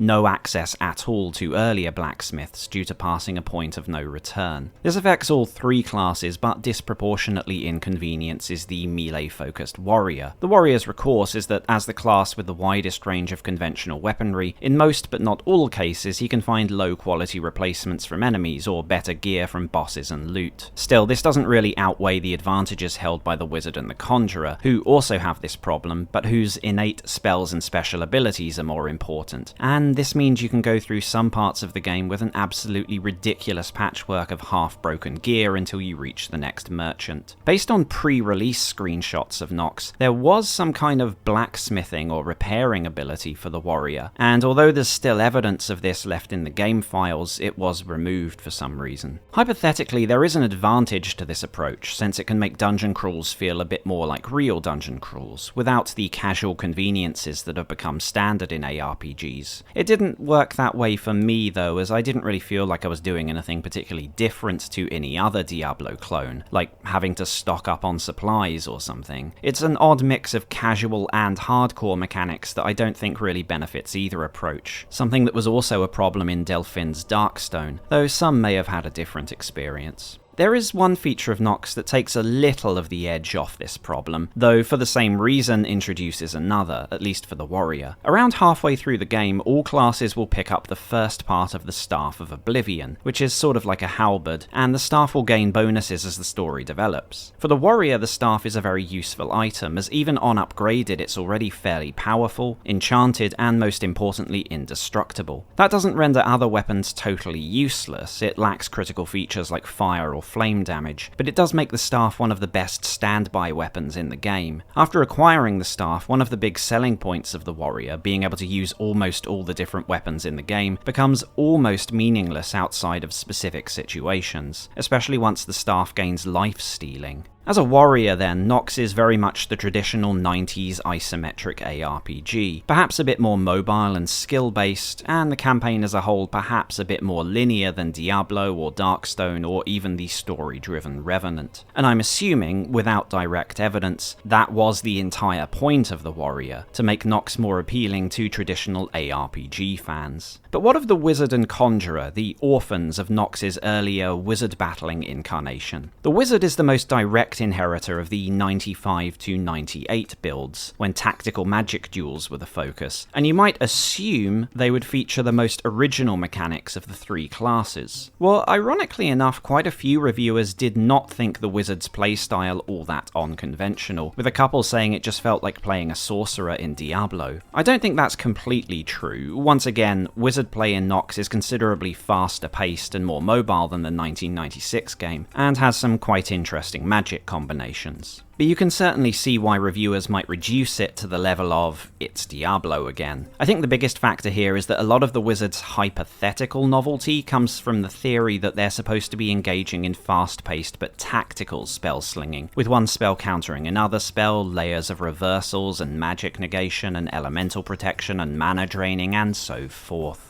And the foundation of that system exists, in that you can find or purchase those spells in Nox. But most reviewers don't seem to have experienced this in single player, which is likely down to a combination of factors, including the campaign structure, the type of enemies you face, and the pace of combat. Since Nox introduces spells almost one by one, and early to mid-campaign foes are mostly straightforward melee or ranged attackers, there's no particular reason to make use of anything more complicated than a force field and projectile attacks. That doesn't mean you won't have to mix up your tactics, fighting fast, heavily armoured knights or one-hit kill ember demons, for example, but very little of the combat in Nox encourages more complicated strategies. The more sophisticated interplay of spells, wards, buffs and debuffs only become relevant against casters, who are only fought a handful of times before the final chapter. And even here, as one magazine pointed out, the best strategy tends to be the most straightforward, spamming your highest damage attacks as soon as you spot your target. A level 3 Dispel Undead, for example, is slow but ludicrously powerful even against liches, as is spamming upgraded fireballs whilst chugging mana potions. So why bother risking yourself in a one-on-one wizard duel where the opponent has the advantage of a bigger health pool, regenerating mana, and not fumbling around with hotkeys and spell sets under pressure? That latter point is a major factor that ties into the structure and encounter design. You're not really forced to learn or practice more complicated spell combos, and more straightforward tactics are probably the most effective anyway. A couple of triple fireball staffs in your inventory will trivialize any boss in Nox. There were times when, at my weakest, I almost wondered if Nox's spell duels would make more sense in a turn-based game, though I quickly regained my senses. So the issue is that with enough patience, you could certainly master Nox's spell or anti-spell mechanics, but in the single-player campaign you have to ask yourself why you'd bother when there are easier alternatives. Based on my experience and the reviewers I mentioned, what that means for the wizard, and even often warrior players, is, as one magazine joked, a Benny Hill experience, where either the player or their foe is just running around in circles waiting for mana or special abilities to recharge. So what the average Nox player experiences as the wizard is the archetypal glass cannon, a frail, furtive little thing half the time and a burst damage god the other. This may appeal to some, especially those who don't mind dying a lot and trying different approaches, but it'll frustrate others, and more importantly, doesn't represent what Westwood were trying to do with that character, unless the player puts a lot of time into practicing their hotkey rotations, or jumps into multiplayer.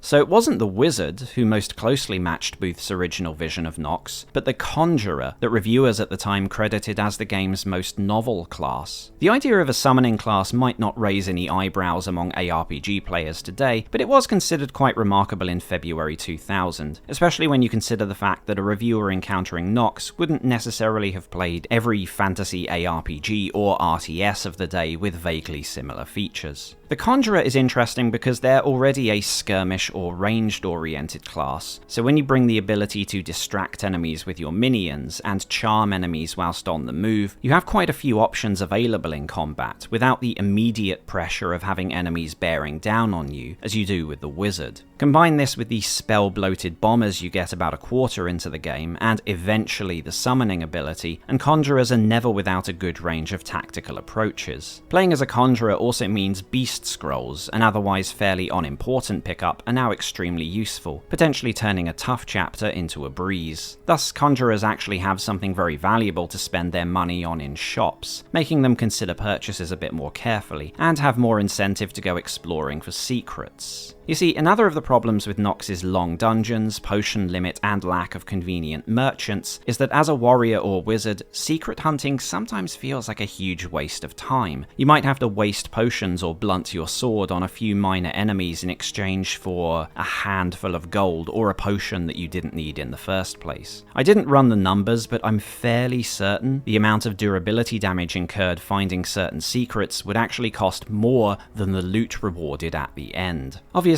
experience is a bonus, but most level ups come from the massive quest completion bonuses you'll get playing through the main story. As a Conjurer though, you at least have the extra incentive of perhaps grabbing a Beast Scroll for a high level enemy. To recap solo mode then, warriors are basically Diablo on steroids, and wizards probably not that original either, leaving conjurers as the only really unusual attraction Nox had at launch. So how was Nox to stand out? Prior to release, both John Haidt and Michael Booth clearly struggled to make the single-player campaigns sound especially unique, and tried to shift the conversation to Nox's multiplayer instead. As I said, we won't talk much about multiplayer in this video, but the fact Nox was a dual-pronged title must have influenced its single-player mechanics. In pre-release material and the manual, Westwood actually suggested the single-player campaign was a sort of tutorial to learning the basics of each class, which I think is reflected in its design. Whereas in multiplayer mode players were thrown in at the deep end and forced to learn or die, the single player campaigns dole out skills and spells over time, and confront the player with enemies that utilize some of the same challenges they'll encounter online. Conjurers must learn how to counter shield-bearing warriors, warriors how to neutralize mages, wizards how to deal with summoned minions, and so on. The issue here, as we covered earlier, is that more advanced enemies are too spread out to properly capture the full picture of the multiplayer's interclass mechanics, and when you do face enemies roughly approximating multiplayer bots, warrior or necromancer mini-bosses for example, the best strategy is often the least interesting or entertaining. For example, Warcry is actually a very useful ability against magic users, but when the game first activates it, you're only using it for crowd control on enemies that aren't really dangerous enough to be worth the trouble of using it on. I legitimately forgot that Warcry even affected magic, and spent my original playthrough without using it once on wizards, which didn't matter in the slightest because pulling off a berserker charge usually ended the fight immediately. There's an entire chapter built around fighting mages, yet because of the layout and encounter design in this area, multiplayer-oriented strategies aren't really optimal. Moreover, in treating Nox's single player, at least to some extent, as merely a primer for online deathmatch, Westwood initially ignored the importance of replayability. Though Nox's class-exclusive quest routes were marketed as if 3 completely different campaigns, the more cynical among you have probably gleaned from the gameplay overview that this is an exaggeration. The first 2, maybe 3 chapters of each class are quite different to each other, though even here there is the occasional overlap, and the enemies you'll face are the same as elsewhere in the game. But almost everything after this is shared between all 3 classes. As mentioned earlier, the objective or enemy types might change and maybe have maps in a slightly different order, but if you play all 3 campaigns you'll spot a huge amount of repetition and recycling. The biggest differences after the opening sections are the final boss fights for each class, and a mid-game chapter that's entirely exclusive to the wizard. I am being quite harsh here, speaking over 20 years after the fact, because in context, compared to its ARPG rivals, Nox did have more variety in its class storylines. The closest comparison would be Darkstone, which randomly selected different quests each playthrough, and featured procedurally generated wilderness and dungeon layouts. As we saw earlier, for at least 6 months, Nox was also being designed around randomly generated dungeons and quests, but Westwood changed course, supposedly because they felt handcrafted content was superior. That might be somewhat true on your first playthrough, with the novelty value of the traps in the Crypt of Valor or some of the encounter design, like explosive ambushes or archers and urchins hiding behind murder holes. But even before replays, when the repetition starts to set in, you quickly notice how linear a lot of the levels are, especially the exteriors, which would have struggled to hold up against Diablo II's huge and semi-randomized maps a few months later. Furthermore, whereas Diablo 1 had light randomization and co-op multiplayer with extra difficulties for replays, Nox's single player is one and done unless you want to play a different class, a major deficiency in the view of reviewers at the time. So if Nox's single player wasn't enhanced by its multiplayer design, what else did it have over rivals? Technologically, TrueSight and the dynamic environments were highlighted in marketing. As an aside, I think Nox's physics were one of the only things Westwood didn't try trademarking, unlike TrueSight and the creative combat system. What was that all about? Anyway, I noticed some mixed responses to TrueSight from reviewers. Some thought it very cool, others that it was just a prettified but otherwise generic line of sight mechanic, and a few hated it, saying it was frustrating and ugly to see the viewing area constantly streaked with blocks of shadow. Being ambushed by on-scene enemies was hardly a new experience to isometric ARPG players in 2000, so TrueSight is mostly a graphical innovation to them, regardless of the programming behind it. The dynamic environment elements, however, were more of a novelty. Neither Diablo, nor Darkstone, nor Revenant featured physics modelling to this extent. As to its effect on gameplay, well, it does exist, pushing beds or bookcases aside to find secrets, which obviously could be done in less sophisticated engines, but wasn't utilised quite so extensively, and characters exerting force on smaller objects in the environment, like debris. Unfortunately, this goes both ways. Small stones or dismembered giants can slow or block your character as they move around, which isn't a huge deal as a warrior, but could get you killed as a wizard.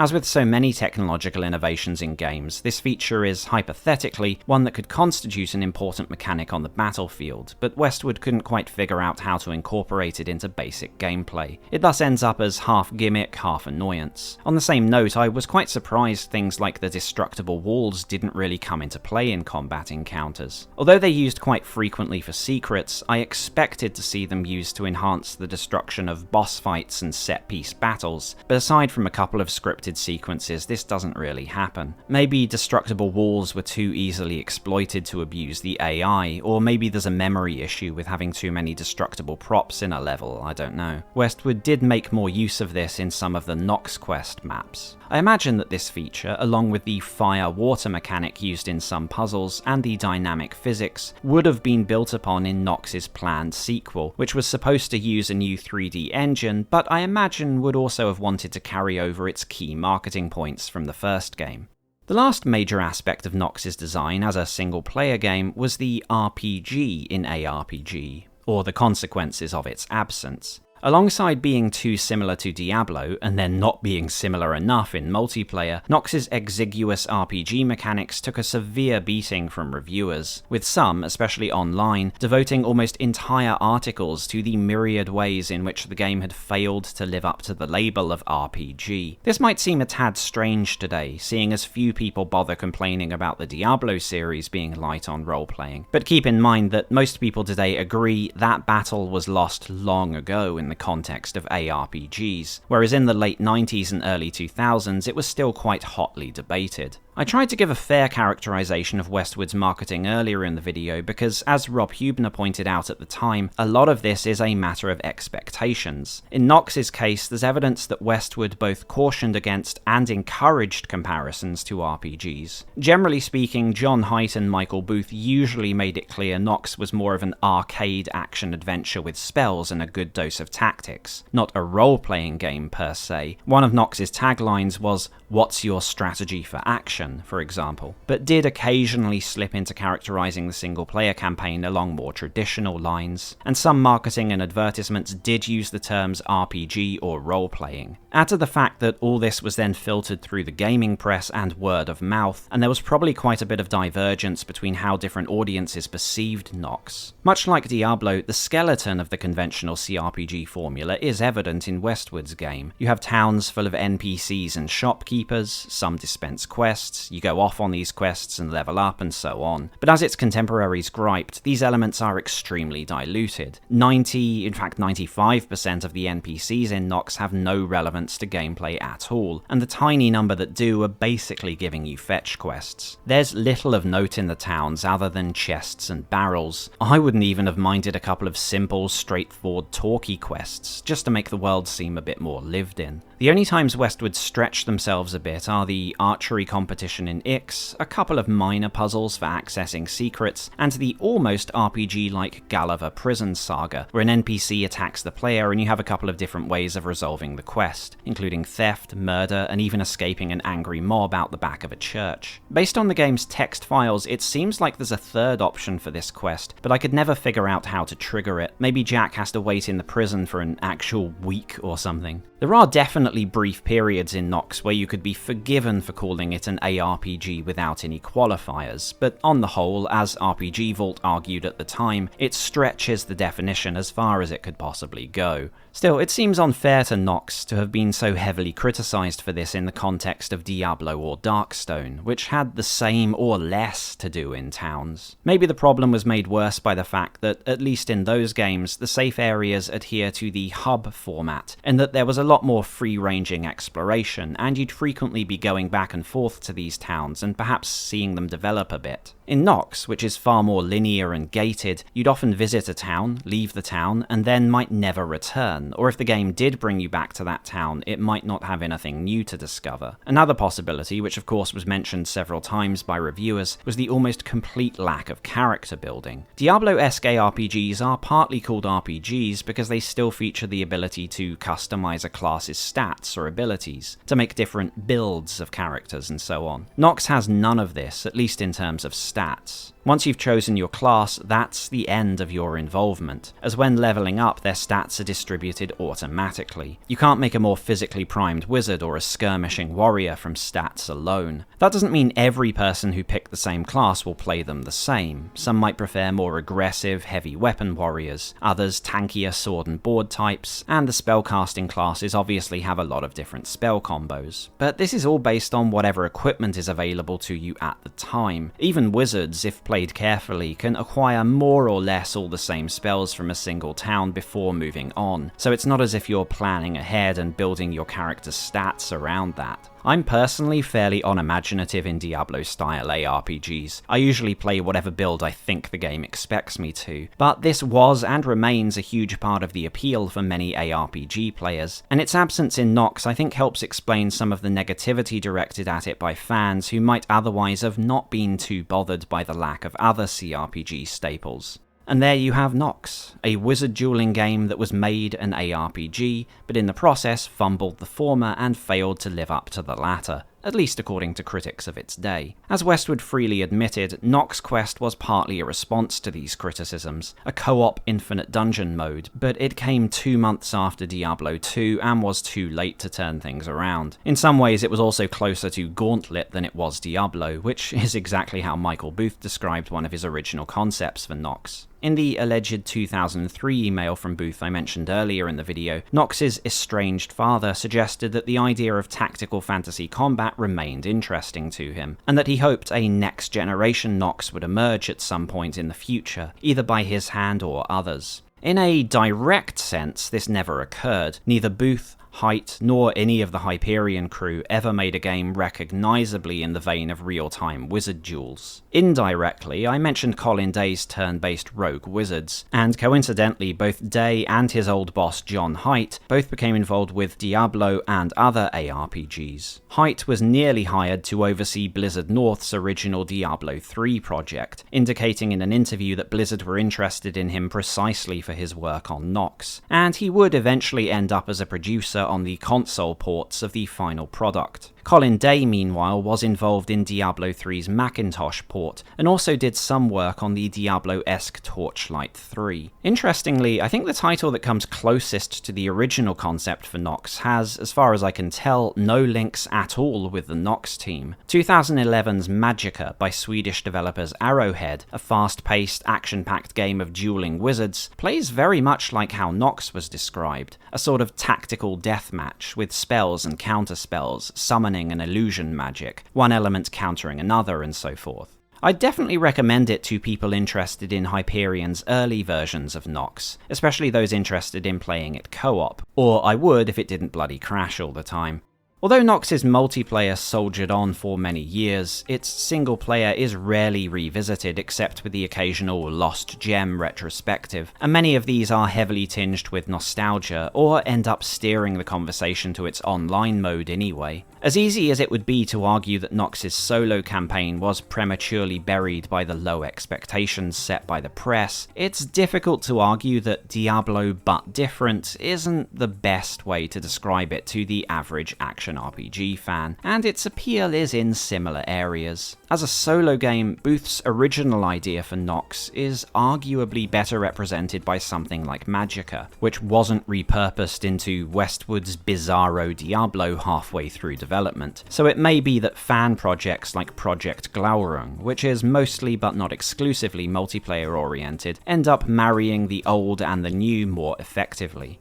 So if in gameplay Nox was yet another not Diablo, how true was that of its presentation? If Diablo was a dark and demonic spin on traditional fantasy, did Westwood mimic this or go its own path? As usual, we'll have a look at that in the next part of the video, where we explore the sights and sounds of Nox.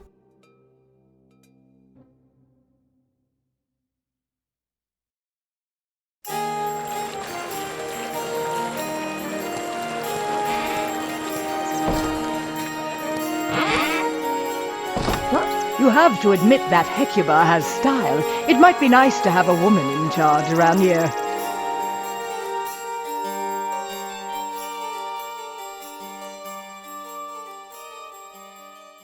Nox, for its time, didn't exactly represent the cutting edge of PC graphics. Edge magazine, for example, argued that it continued Westwood's tradition of releasing games aimed at lower-spec PCs, and being neither a polygonal 3D title nor benefiting from 3D acceleration, it's not surprising quite a few reviewers knocked points off for this. Several magazines gave Nox mediocre scores for its visuals. But if we ignore the brutal reality of quantifiers, Nox actually received quite favourable comments on the whole, usually oriented towards its general artistic direction, if not its technological progressivism. As I understand it, Nox was one of the few games to utilise the MMX architecture for its spell visuals, in particular the particle effects, best illustrated by the fire attacks and certain UI animations. Other than noting that Nox used MMX instead of 3D acceleration, nobody seems to have put forward an opinion on this, likely because nobody was entirely sure what MMX actually stood for. Intel and AMD even went to court over that very question. Aside from very subjective complaints of the shadows, the game's resolution options were the only consistent and specific complaints about visuals reviewers of the day expounded on. 640 by 480 was quite low even for a 2D game in February 2000, but the real issue was that though the game did natively support higher resolutions, many magazines complained that not only was performance abysmal at these settings, I'm assuming due to software rendering, but you had to squint to see anything. I can't say for sure which resolution Nox's sprites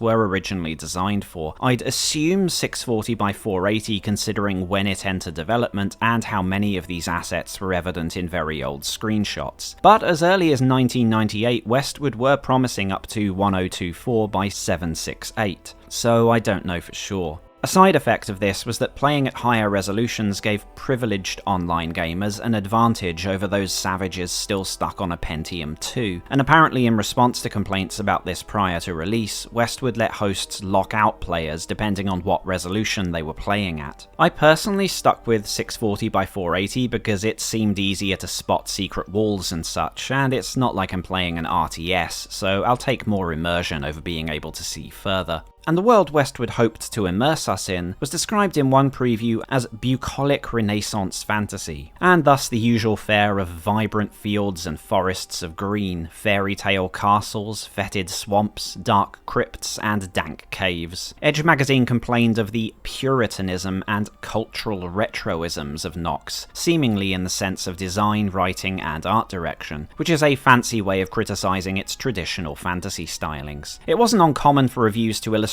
similarities between Nox's visuals and other conventional fantasy games on the market, such as Ultima Online, which is a funny coincidence as Nox's lead artist ended up on the cancelled Ultima X a few years later. But I was surprised not to see these magazines make comparisons to Darkstone or Revenant, which had arrived the previous year and utilised polygonal 3D models for many assets. Nox was one of many games at the time criticised, almost it seems out of obligation, for not being 3D, without fully communicating the implications of this. Steve Kiet of Insight, who was by no means an outlier, described Nox's graphics as solid and well suited to the game, if technically unimpressive. Both Darkstone and Revenant evidence clear compromises in pursuit of the graphical singularity, but Nox doesn't seem to have gotten much credit for its smooth pre-rendered models, for example. Perhaps one reason is that at the time the downsides of 2D graphics were self-evident and didn't need to be explained to audiences, though some observers, such as Black Isle programmer Dan Spitzley, argued that the average consumer couldn't even tell what was 3D and what was 2D. Certainly, terms like 3D were bandied about very loosely. In early previews, Nox was described as 3D due to its isometric perspective, in contrast to the top-down perspective of older titles, some of which had themselves been described as 3D in the early 90s. But thinking back, I think audiences often recognised that the game was using sprites instead of polygons, which we can appreciate the benefits of in retrospect, but at the time made it seem behind the curve and less exciting. Still, like most 2D art, pre-rendered or otherwise, Nox's environments have held up quite well, especially if you're playing at higher resolutions and don't focus on the details. In fact, like other isometric 2D titles, you gain a fuller appreciation for things you wouldn't necessarily notice at 640 by 480, like some of the larger buildings. The only areas that I really found grating were the caves. Urchin caves, mining caves, bandit caves, spider caves, hell caves, undercellar caves. They all seemed pretty similar to my eye, though there were some nice coloured lighting effects here and there. I wasn't all that impressed by the game's use of shadows and darkness either. This is used very effectively in other ARPGs of the day, creating a good deal of tension in some areas, but Nox seems to rely on its binary total blackness versus fully visible true sight system, meaning that so long as your vision isn't directly blocked by objects, you're never concerned about something lurking out beyond your character's sight radius. There are areas that are darker than others, but not to the extent of environments in Darkstone or Diablo II, so I didn't really see the point of Nox's light spell.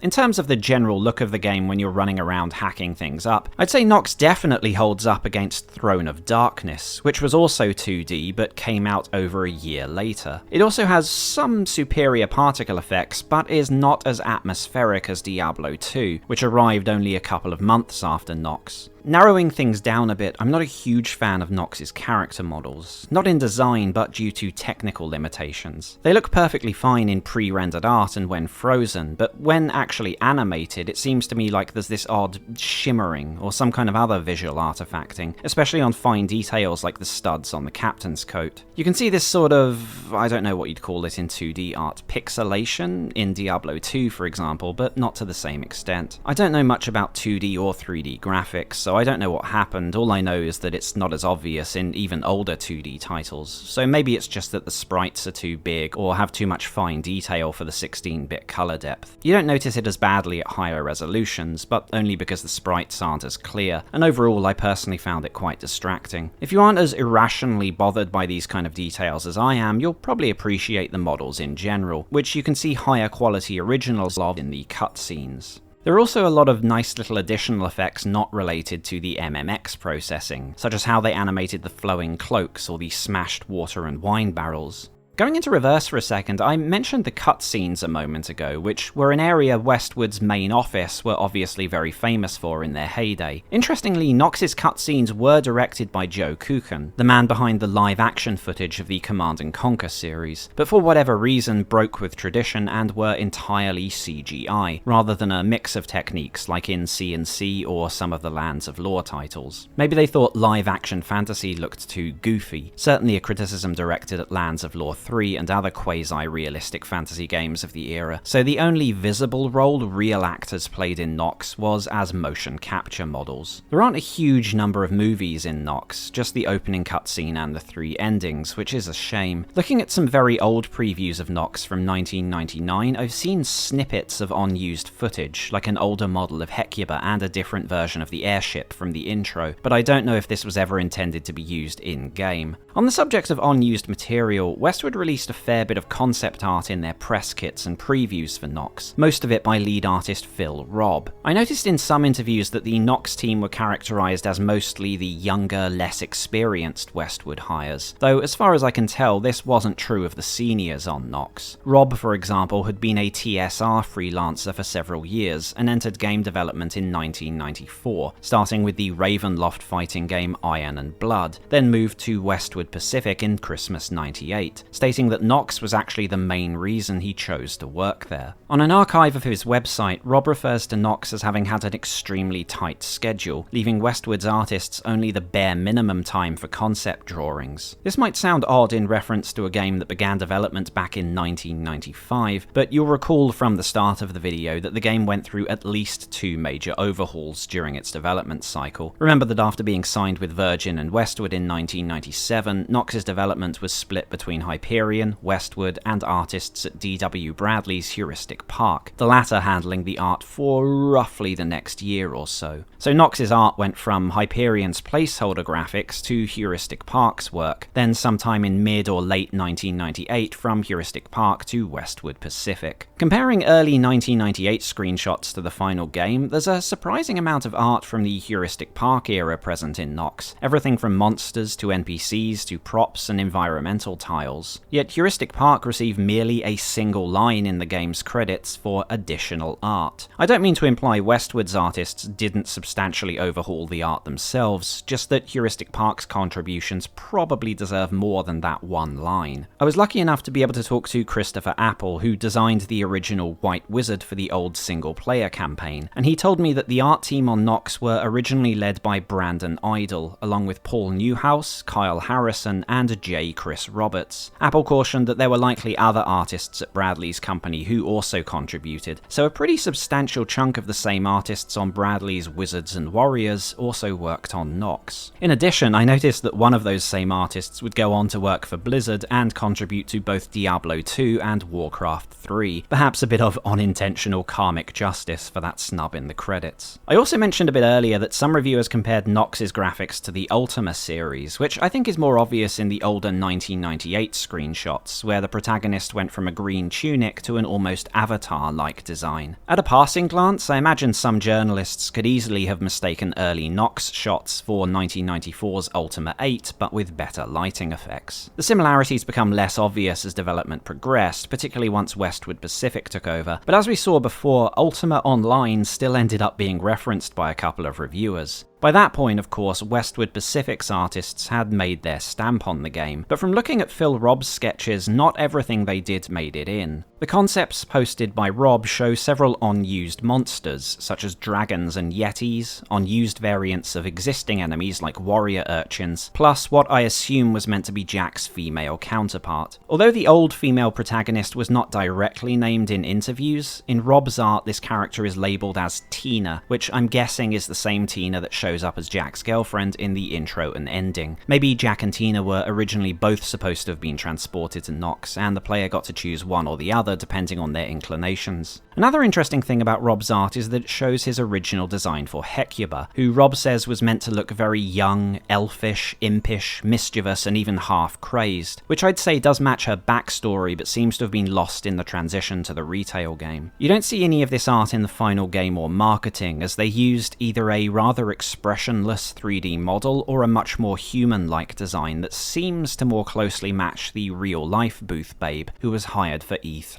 In his annotations, Robb seems to indirectly reference this change when he implies, by my reading anyway, that Hecubah was changed to what he calls a T&A design, because, quote, gamers love their big-breasted, lusty-looking female characters, no matter how hard you try to steer them away from it, end quote. With all due respect to Robb, this isn't entirely accurate. Nox was actually marketed less on T&A and more T&L, as befits a thinking man's ARPG. On the one hand, some of the emotion studies Robb did for Hecubah's older design give her 10 times more personality than the doll-like 3D model and quasi-realistic key art used for the final game. On the other hand, I do like big-breasted, lusty-looking female characters. So yes, it's a shame these drawings were not implemented in her final look, but as Robb mentions, he barely had time to do concept sketches in the first place, and in my opinion, Westwood, or EA, probably wanted to avoid an overtly cartoonish or stylized look for Nox, but we'll come back to that in a minute. Speaking of style, one artist on Nox whose work had a very distinctive look was freelancer Thomas Baxter, who did all the in-game chapter transition and death screens. In a funny coincidence, Baxter was at the time a contributor to Magic the Gathering, one of Nox's original inspirations, so in fact maybe it's not a coincidence at all and someone on Nox specifically wanted a Magic artist on the game. It is slightly odd though, as Baxter's art is, by his own description, quite dark fantasy, arguably more befitting heavy metal or something of of the like, but perhaps the black and grisly humour of some of Baxter's art was considered a good match for Nox. On that subject, Nox's artistic direction is worth talking about in the context of both its time and its rivals in the ARPG market. It's interesting to see how Nox wavers between a bright and colourful high fantasy look and a more 90s grimdark style. Diablo's blood, butts and blasphemous imagery was the poster child for this in the context of ARPGs, and its spiritual successors ran with it to varying degrees. Darkstone and Revenant both featured brightly lit fairy tale exteriors, but blended this with extreme violence and some darker moments in the main narrative, side quests, or environmental storytelling. Darkstone, for example, didn't have anything as grim as Diablo, like the Butcher's Workshop and naked woman impaled on stakes, but it did feature a lot of blood and dismemberment, whilst Revenant revelled in, as one example, a cutscene of an innocent guard torn in two and crawling on the floor with his guts hanging out. Diablo II would obviously continue this trend of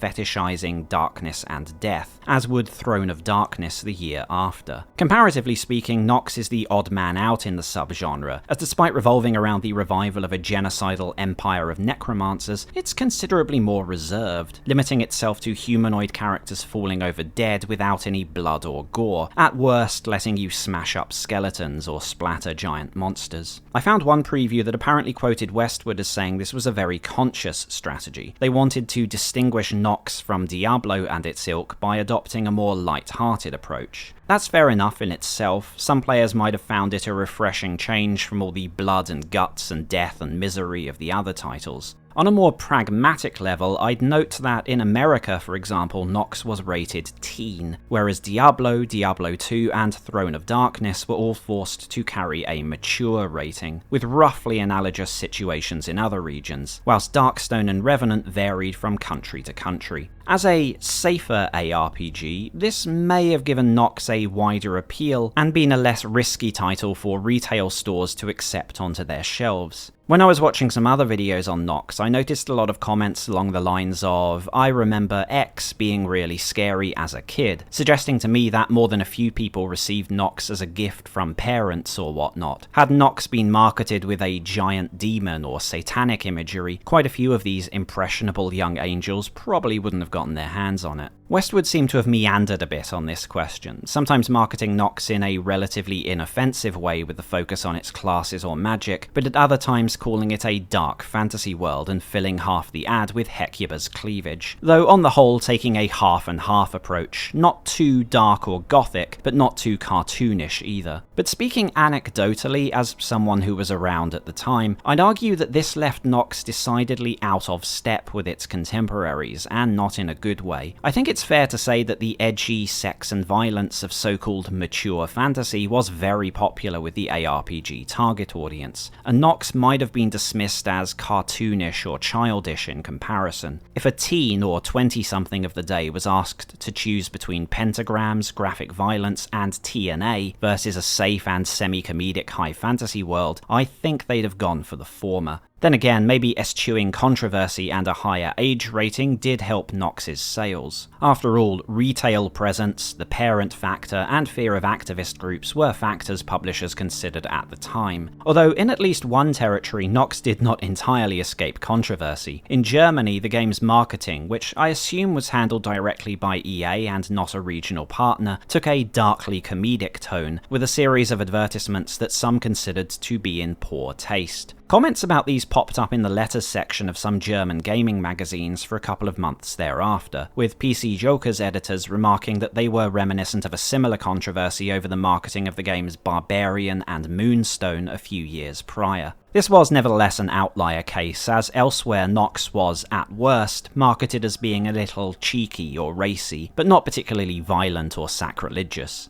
That issue of tone is something we'll come back to in a slightly different context later in the video, but to stay on point, the audio approach taken in Nox is again neither too daring nor too disappointing for what it was trying to do.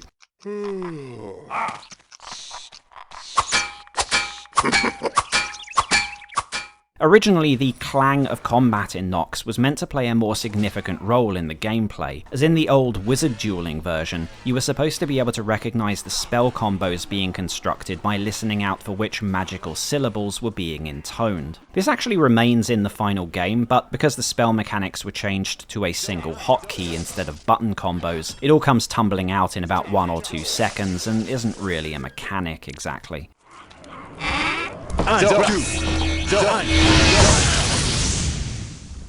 That's not to say that audio cues don't give you an advantage even in Nox's single player, as you can pick out what enemies are nearby purely by sound. This is really useful once you start running into high-level enemies who try to ambush you, especially if you're playing as a class that needs a bit of preparation to have a chance against them. Plus, although Nox might not be as intentionally horror-oriented as something like Diablo, there is some great sound design in areas like the Tomb of Valor that probably would have seriously unnerved younger players.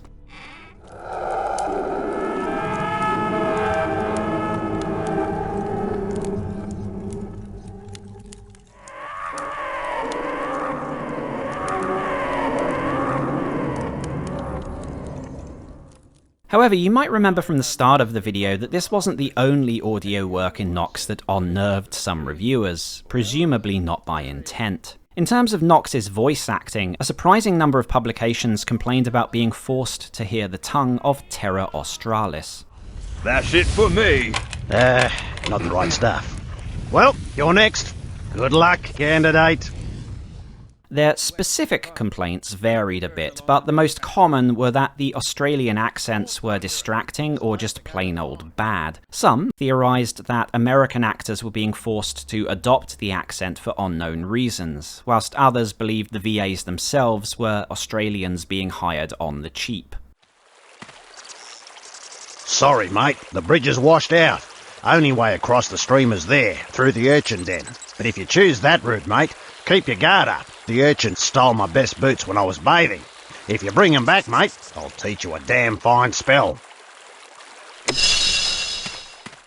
I think the whole thing probably arose due to several factors. Most of Nox's lead VAs were not Australians, but fairly well-known British or American actors with experience in movies, stage, or voiceover work, such as Alan Oppenheimer and Neil Ross. Below these, a few of the cast were actually Westwood staff. Gearhart, for example, is played by Michael Booth himself. Hello, I'm Gearhart, Chief Engineer for Dunmere. And John Haidt took the role of several minor NPCs. Oh, how can this be? That evil one defeated both of my novices. Then there are a few other roles listed in the credits that have no voice work to their names other than Nox, so I'm assuming they were also random Westwood or third-party employees. On top of this, many characters in Nox are mimicking regional accents, which isn't helped by the fact that they've obviously been directed to ham it up as much as possible. I am the quartermaster of Dunmere. If you wish to run the gauntlet, you'll need official sponsorship. This resulted in some confusion on the part of many listeners. For example, Horvath, or Horvath, the game can't quite make up its mind on pronunciation, was played by British actor Ian Abercrombie, yet was criticised for sounding like an American actor pretending to be British. I am Archwizard Horvath. I am looking for my apprentice. I fear he has been lost in a nearby urchin den. PCXL summarised the quality of the game's voice work as, quote, ass, whilst PC Powerplay, also an Australian publication, didn't so much take issue with the quality of the voice work as they did that it sounded odd to hear Australian accents in a fantasy setting. Only proven warriors may enter here.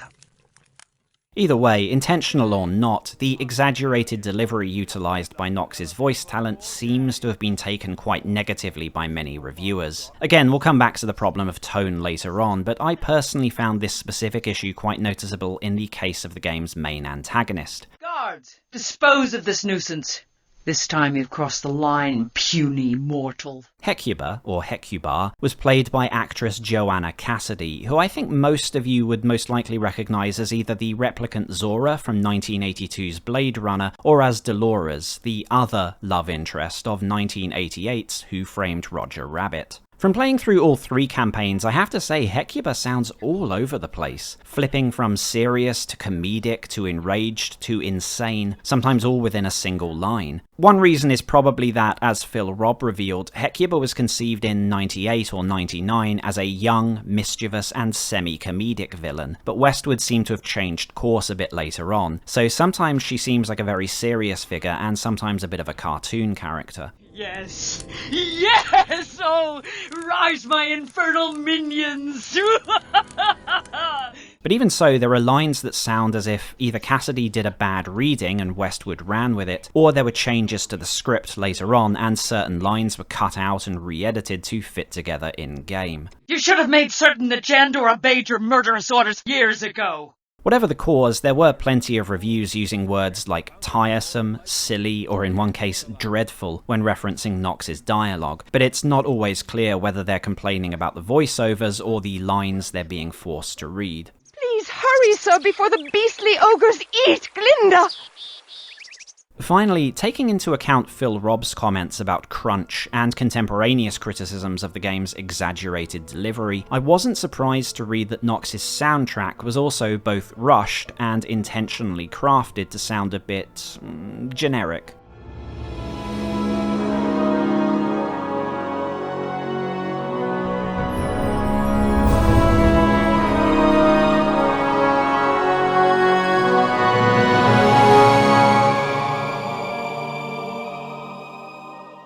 Command & Conquer composer Frank Klepacki is not a name usually associated with unremarkable in-game music, but as he revealed in a pre-release interview, Nox was not exactly the ideal scenario for him to showcase his talents. In contrast to much of his work for Westwood, Klepacki was only brought onto Nox, in his words, at the last minute, describing himself as being instantly under the gun, and even frankly admitting that for this reason he did not have time to, quote, hand massage everything. The result is that Nox's soundtrack is one of Klepacki's safest and most conventional works from his time at Westwood. If I were to speculate, I'd say he was asked for an epic high fantasy adventure, and that's exactly what he delivered, appropriate to any Western medieval fantasy game of the last 30 years.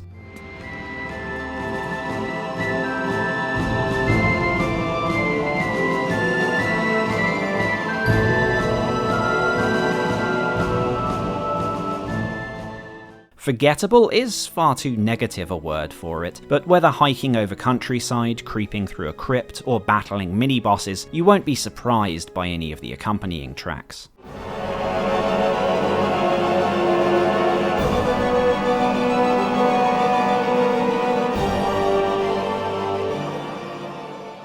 Although there are a few tunes with a hint of comedy, like the cutscene music, it's a long way from some of Klepacki's more original fantasy work, like the Legend of Kyrandia series. Not in quality, but memorability. You could argue Klepacki just isn't suited for, or interested in, conventional fantasy material, but even the Lands of Lore OSTs, which are arguably even more repetitive than Nox's, have some standout tracks by Klepacki that completely change the tone of the adventure, so I think we can chalk Nox up to the constraints of both time and intent. I hope I didn't sound too negative there. Some of Nox's music is great for background noise or a tabletop session, but it's not something Klepacki seems to be asked about or bring up himself very often, so I assume he sees it as no more than a job well done. Considering the difficult circumstances and the game's borderline parodic tone, you can't really expect any more than that from a composer.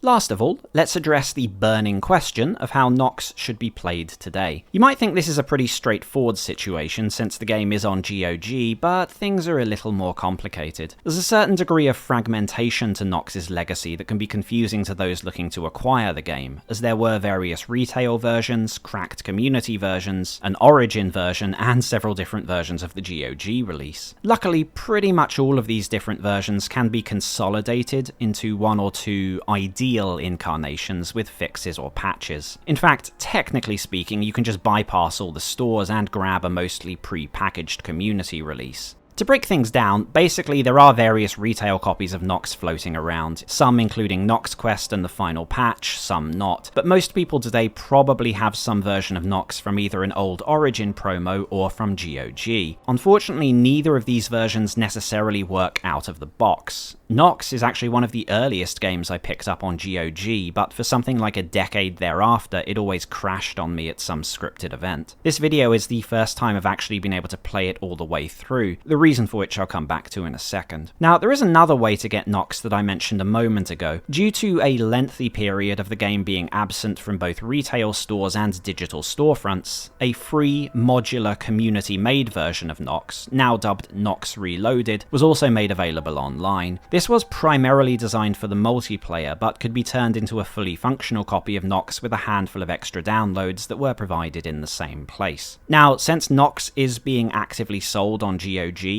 and because I have the utmost respect for Electronic Arts' intellectual property rights, I won't link directly to this version, merely point out that it's extremely easy to find via Nox fan sites. Considering that Nox was actually provided for free as a promo on more than one occasion, I doubt anyone particularly cares about it being linked, but it's better to be safe than sorry. Still, if like me you have a complete and up-to-date version of Nox from GOG, you're not necessarily in the clear. First, even if you're only interested in the single-player campaign, you might run into problems with the renderer. There are multiple ways to address this. I personally just used Funky Fresh's CNC draw wrapper for all 3 playthroughs, which is quick, straightforward, and fixed all my problems with Nox other than a crash that occurs if you try to type in any text. If you just want as faithful an experience as possible for Nox's single player and don't care about widescreen, higher resolutions, or any other kind of enhancements, then that's really all there is to it. However, putting aside options like widescreen gaming patches and other direct draw wrappers, there are several major alternatives. For one, there's actually an in-browser version of Nox called Nox Online, although I didn't look into this and can't really say anything about it. The other is part of the recommended community version. Nox Reloaded, in my experience, is already bundled with a fan-made add-on called Nox Solution, although I think this depends on where you downloaded it from. Nox Solution is basically 2 important community patches in one. First, the Nox SDL patch, which includes unofficial fixes and alternative graphics options. And second, critical to those who want to try out Nox's multiplayer, the Westwood Online replacement. I didn't try out the multiplayer or do a full playthrough of Nox Reloaded, but I did mess around in the campaign and Nox Quest for a few hours, and everything seemed to work fine.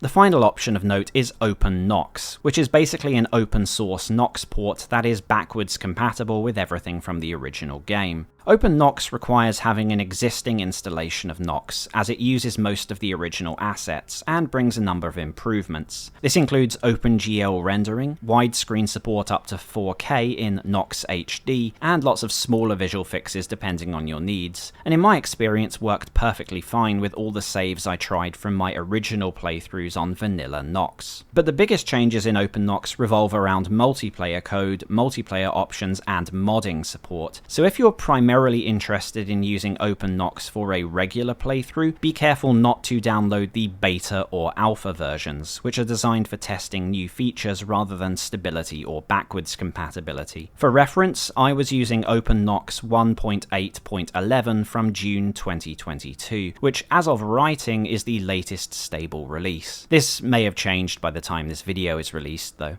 So again, my personal solution was simply a copy of Nox GOG plus the CNC wrapper, but if you're interested in multiplayer, Nox Quest, or modding, you might want to look into Open Nox. If any of this has confused you, I recommend just joining the Nox Discord, which has an FAQ with all the links, and the community there seem happy to offer suggestions if you have any further queries. Finally, I did mention modding a few times, because although back in 1999, Booth and Height's plans for user content were blocked by EA, solutions to this did eventually emerge, ranging from early attempts to hack the game to a functional map editor, and modders are still active in Nox today. I don't have a huge amount to say about Nox's custom content though, as for obvious reasons it's oriented towards multiplayer and co-op modes, so there are plenty of deathmatch and Nox Quest maps, but very little traditional single-player content for those who liked Nox's solo campaign. Still, there are at least 2 big solo mods, the first being Korean modder Jisoo's Warrior Hardcore mod. This does a bit more than the name implies. Aside from being brutally difficult, this is a remaster of the entire Warrior campaign, massively expanding and redesigning most of the enemies, puzzles, and maps, restoring some cut content, and adding new features like a weapon upgrade mechanic. However, I personally only played through the first chapter of this, as the hardcore in the title is not a joke. Even enemies that were effectively filler in the original game are now much stronger and harder hitting, and many in fact significantly out-level you, capable of one-hit KOing the player in some cases. I didn't really enjoy this kind of pacing, especially at the start of the game when you have no special abilities and rely on limited consumables, and decided not to continue. Looking at a playthrough of the game on YouTube and reading some comments from other Nox players, it seems some also disliked the emphasis on puzzle sequences, which it's claimed are either too convoluted or prone to glitching out, and the encounters being designed around save scumming. I can't speak in detail to the former criticisms specifically, as I only ran into a couple of puzzles in the first chapter, but in regards to the latter, within 10 minutes of playing I definitely felt like this is a campaign where you have to die a few times and then guess what the designer wants you to do.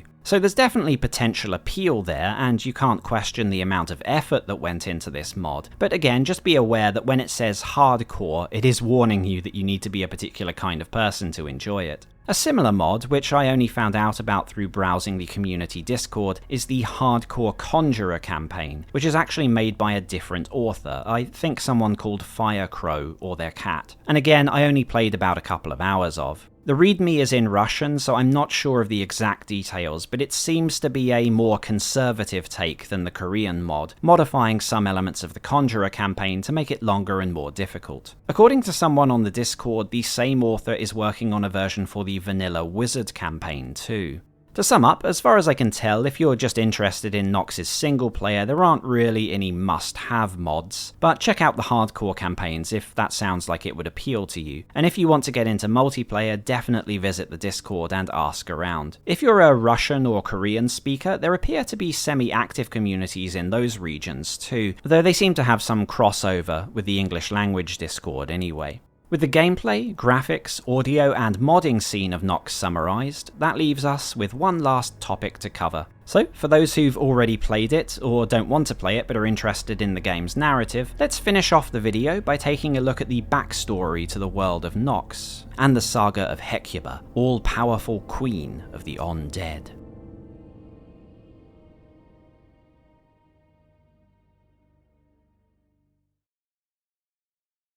Your encounter with the undead is most troublesome. I can't ignore the facts. Too many strange things have happened since you arrived. I fear I know who's behind all this. If so, then we're lucky that there were only a few bodies buried in this cemetery. Quickly, we must go on to the field of valor. The ghosts of our past come to haunt us once again.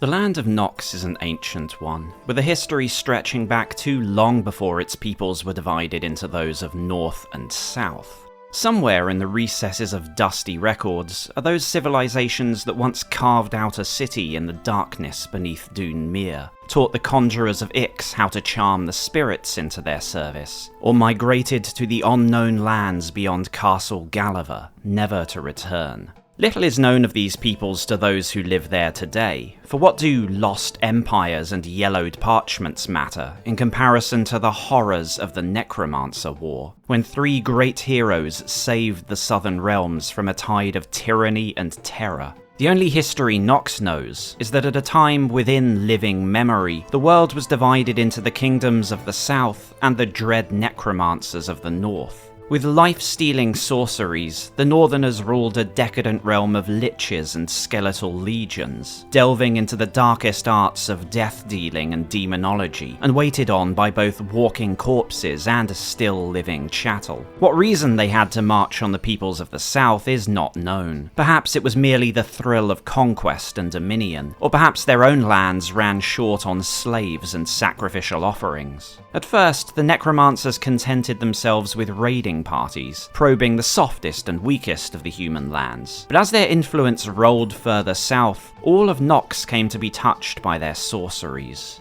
Once quiet fields vomited forth the hungry dead of generations past. Nameless beasts of bloody claw and fanged maw ruled Nox's nights, and an endless stream of blank-faced, bleak-eyed women and children trudged north, bound in chains and ripe for harvesting by the soul-eating necromancer lords. But the necromancer's crimes soon engendered in all Southerners a righteous fury, an implacable and boundless lust for vengeance that needed only some sort of leadership to harness and direct it. This came in the form of three heroes: the warrior Jandor, the arch-wizard Horvath, and the conjurer Aldwin. They led an army against the necromancers, and at its head stood the fanatical young Jandor, wielding the terrifying Staff of Oblivion. Crafted by Horvath's wizards, and bloated with layer upon layer of enchantments, this weapon could, in an ironic bit of turnabout, tear the soul from a necromancer and trap it within the orb at the staff's head. With the fury of warriors, the sorcery of wizards, and the natural magics of the conjurers, the Southerners drove deep into the realm of the necromancers, and the two sides fought a cataclysmic battle upon the place now known as the Fields of Valor. Countless heroes fell, and the corpses of living and dead, north and south, were piled together high as mountains. Yet the necromancers could not stand against the life-drinking powers of the staff, and on that battlefield the tyrants of the north lost both their lands and their unnatural lives. Their undead legions were shredded and shattered, and their once mighty empire annihilated, ravaged beyond measure by the southern armies, and rendered a silent wasteland of ice and bone.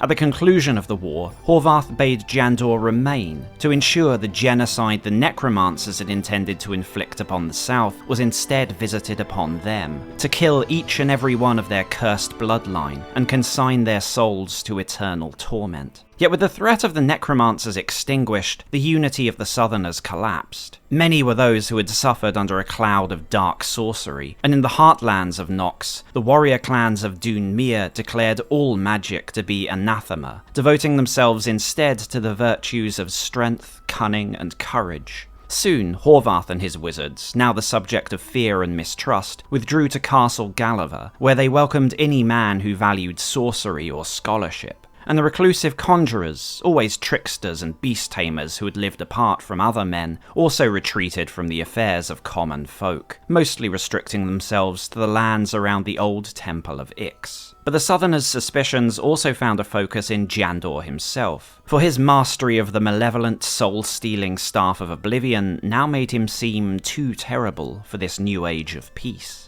Why should one man wield so much power? How could he have remained untouched by the great magics that swirled around and against him during the war? And how many lives had he taken? To what depths had he sunk in his hunt for the necromancer's get? But Jandor was not so far gone as some whispered. Seeking to bring peace to Nox, and avert further rifts between the three factions, he disassembled the staff and gifted it to the peoples of the south, hoping that, should a threat such as the necromancers return, they would be forced to unite once more. The necromancers themselves, or rather their stolen souls, he brought to Horvath, who used the greatest of his magics to conceal the orb and send it far beyond Nox, to fling it across all possible measures of distance, to a place from which it could never be recovered. Jandor himself then vanished, some say venturing to the unknown Southlands, others that he took his own life or passed away in anonymity. Thus, though Nox was no longer unified, and the divisions between the three factions grew deeper and more bitter, the necromancers seemed consigned to history. And yet, they were not. For after the end of the Great Necromancer War, Jandor had found himself unable to fulfill the mission given to him by Horvath. His quest to extinguish the despicable bloodline of the Dread Lords of Undeath had led him to victims increasingly far removed from the crimes of their forebears. Even Jandor's lust for vengeance, which had already drunk deeply upon the Fields of Valor, could not last forever. His resolve finally broke upon encountering the last and most innocent of the necromantic line, an infant girl, naked but for the midnight colours of her swaddling clothes. Rather than devour her life's energies with the staff, Jandor secretly took the baby girl to the primitive ogre tribes, believing that neither the girl nor the vengeful peoples of the south would ever learn of her true parentage. But Jandor's hope was misplaced. For the child, Hecubah, did learn of her evil roots, and pursued the same dark path as all her ancestors. By the time the girl had become a woman, she had not only become a fearful necromancer in her own right, but also scried the location of the orb, and with it the means to restore all of the necromancers slain by Jandor. The orb not only contains the souls stolen by the Staff of Oblivion, but also holds a great many other powers, and no person born of Nox, bar Hecubah herself, may touch it and live. With it, the Necromancer Queen would simultaneously empower herself and deny Nox the means of restoring the weapon used to win the Great War. Peering into an astral portal that burrows through time and space, Hecubah espies the orb within the distant realm of Florida, fixed atop some curious glass box of moving images. That glass box is the treasured property of one Jack Mower, an auto mechanic living an unremarkable life in a backwater trailer park.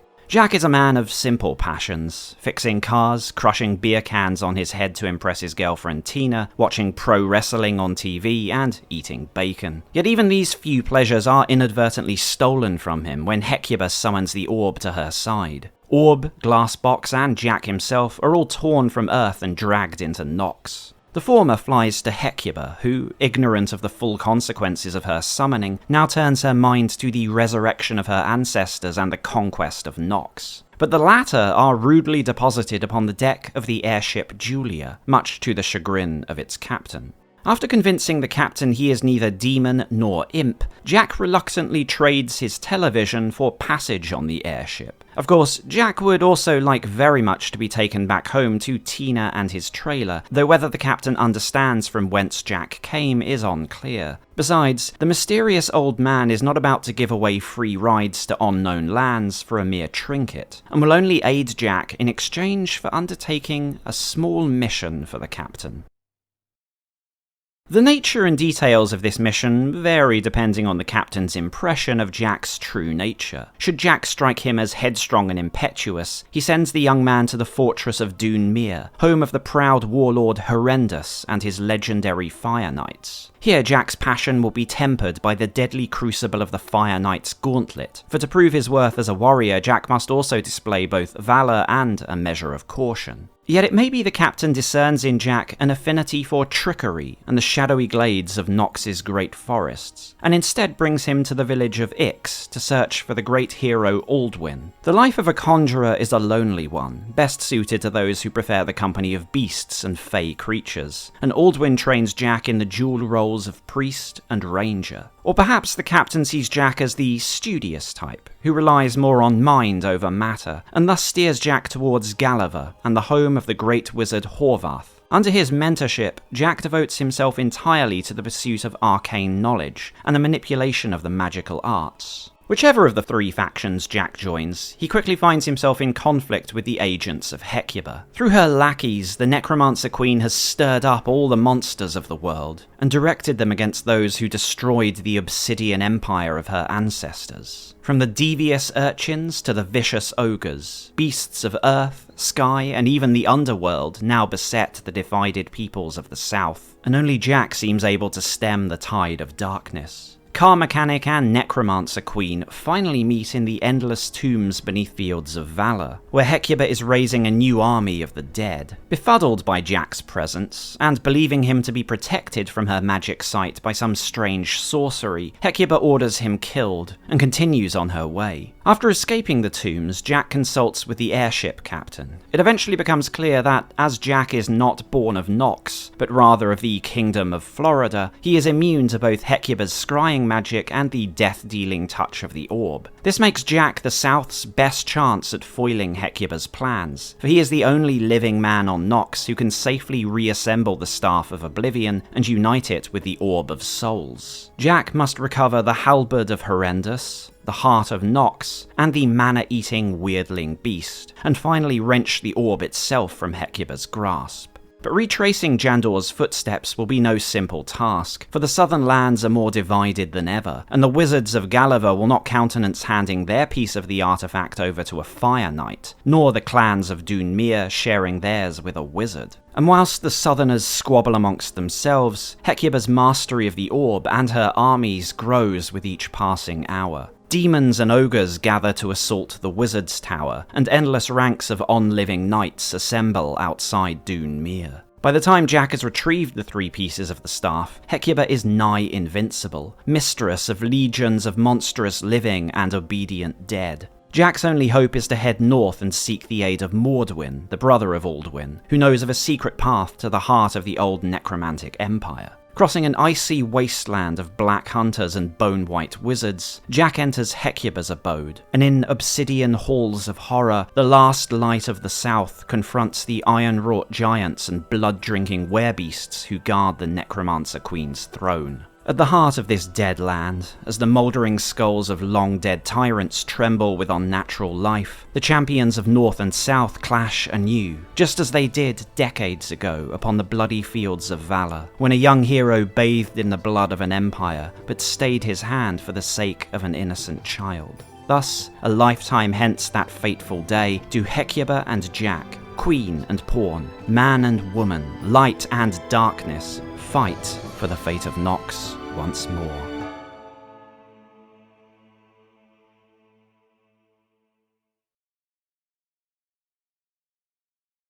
I think it's fair to say that nobody at Westwood ever viewed Nox as a vehicle for great storytelling. According to John Haidt, Booth's original version of Nox, which remember was oriented around multiplayer, barely had a story at all. What we know of Nox's campaign in its first couple of years after being picked up by Westwood suggests a fairly rote fantasy tale, the red, green, blue wizard schools competing for the throne of the white wizard. I wonder how much of that storyline survived into the final game, as some of the creature and NPC models appear to be named along the lines of the old colour-coded magic schools. From what I can tell, some of those same models existed as far back as 1998, and I've not seen any concept art of them from 99 onwards, which suggests to me these might have been the ones designed by Heuristic Park for the old storyline. I believe Horvath, for example, was the original white wizard from that incarnation of the game. Still, I wasn't able to speak to anyone on the Westwood Nox team, and I am delving quite far into speculative territory here, so take that with a pinch of salt. In the final credits, John Haidt is credited for pretty much the entirety of Nox's writing, with some text credited to, for example, Betrayal at Krondor writer Neil Halford, who on his website indicated that his main contribution was writing the manual. Central to the early 99 post-Wizard narrative were of course 2 figures, Hecubah and Jack, or Bob as it seems to have been at one point. Publicly, Haidt, or Westwood's motivation in focusing on these characters was twofold. In Hecubah's case, Haidt stated that she was meant to be a wickedly funny antagonist that players would hate, but then miss when she was gone. I'm assuming a major reason players would miss her are the,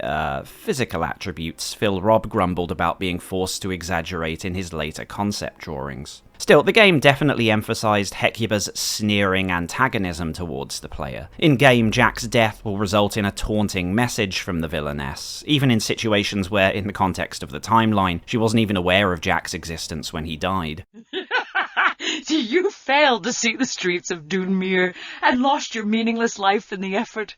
No salvation remains for the people of Nox. Now I, the all-powerful necromancer Hecubah, shall spread my just tyranny throughout the world.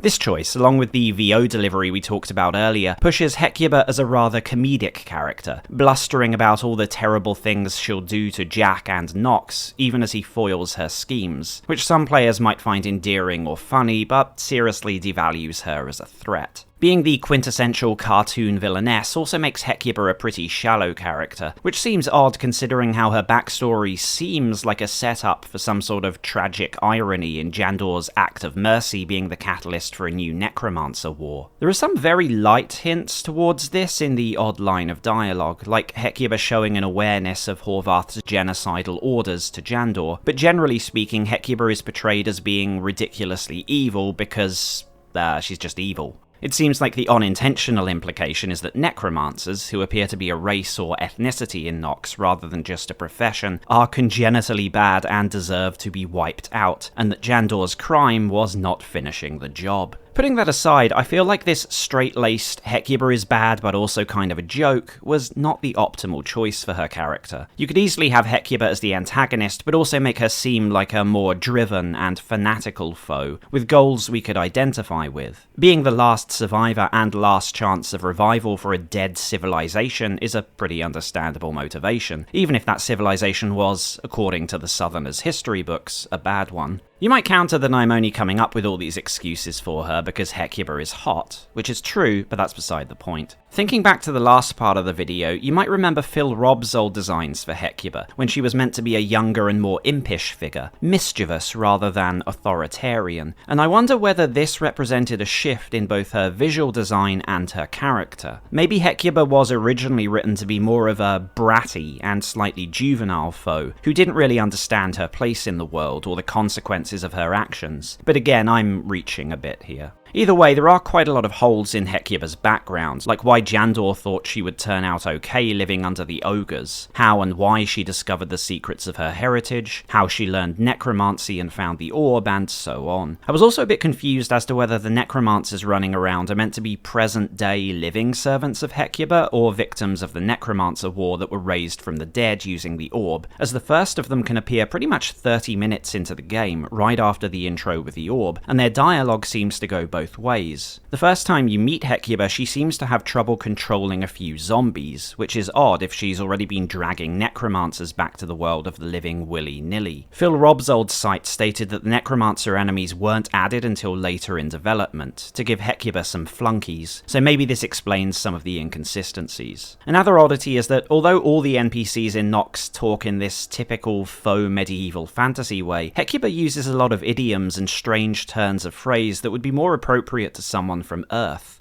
Is that the best you can do? Oh no. Not by a long shot.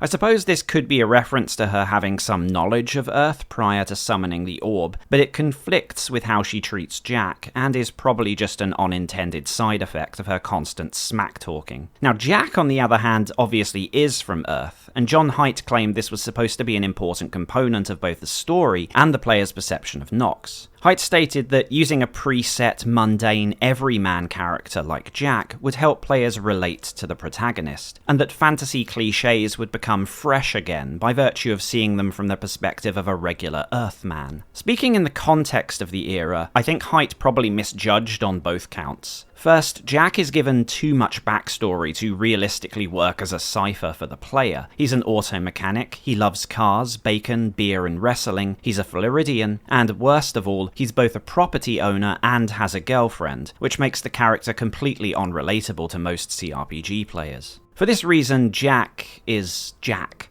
regardless of what name you give him, and even something as simple as changing his skin colour is not reflected in the art or cutscenes. And obviously female players, who, as mentioned before, it seems were originally able to play as Tina, are completely out in the cold avatar-wise. You might think this went unremarked at the time, since the demographics for ARPGs were often taken for granted, but multiple reviewers did complain about this, pointing out that games like Darkstone, Diablo, and the upcoming Diablo II all had playable female classes. Revenant was obviously the exception in this arena, but Locke was fully voiced, and had a backstory and character that were important to the world and the main plot. Jack's origins, however, are almost completely forgotten about after the opening cutscene. Other than the fact his extra Noxian origins make him immune to a couple of things, the fact that Jack is from Earth is pretty much never brought up again. His affinity for fixing cars, the one thing the manual credits him as being skilled in, doesn't play any role in the story, nor does Jack actually speak between the opening and ending movies. So Nox is in the strange position of having a preset protagonist, but one who never says or does anything other than run around smashing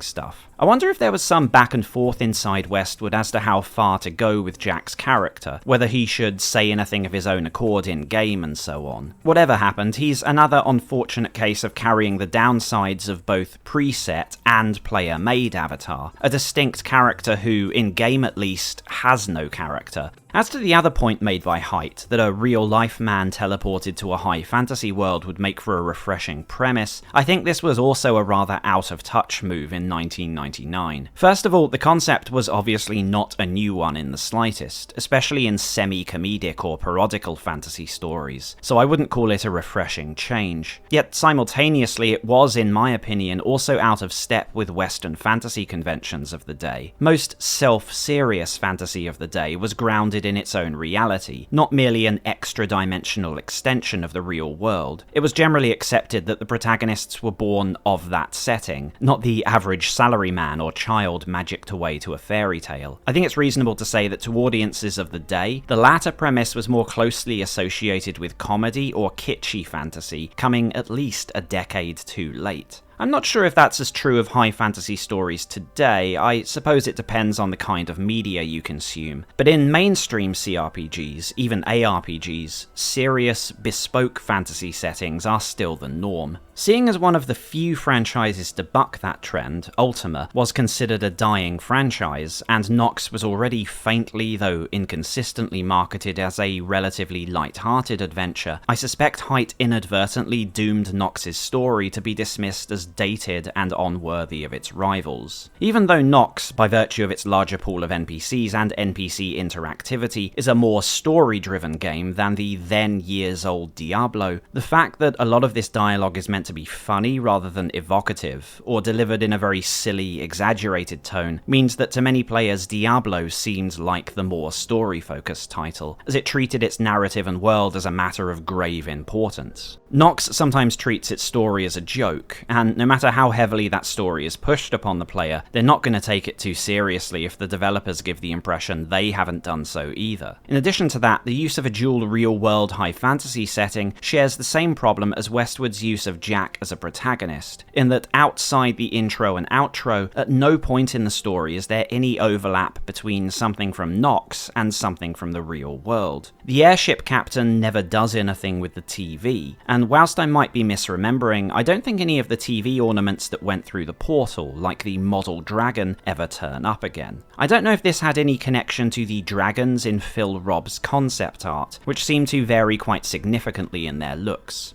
Based on some of the old Hecubah sketches, I thought perhaps she was originally meant to transform into a dragon, but one of the dragon sketches is labelled Horrendous Version 1, which would explain some odd aspects of his 3D model, like the eyes and boots, and the whole Fire Knights thing that goes unremarked in the final game. Presumably this was a plot point that was cut. There could also be some connection with the unused red wizard enemy found in the game files, but it's possible that's just a holdover from the old Wizard School's plotline. So again, the presence of the mundane world is clearly established in the opening, and then completely ignored. We could dismiss all of this, obviously, and say there's no point taking Nox's story too seriously, since it's just meant to be the skeleton for a bit of light-hearted adventure. And fair enough, there's a limit to how deeply you should consider the writing in a game that uses poisonous troll farts as a mechanic.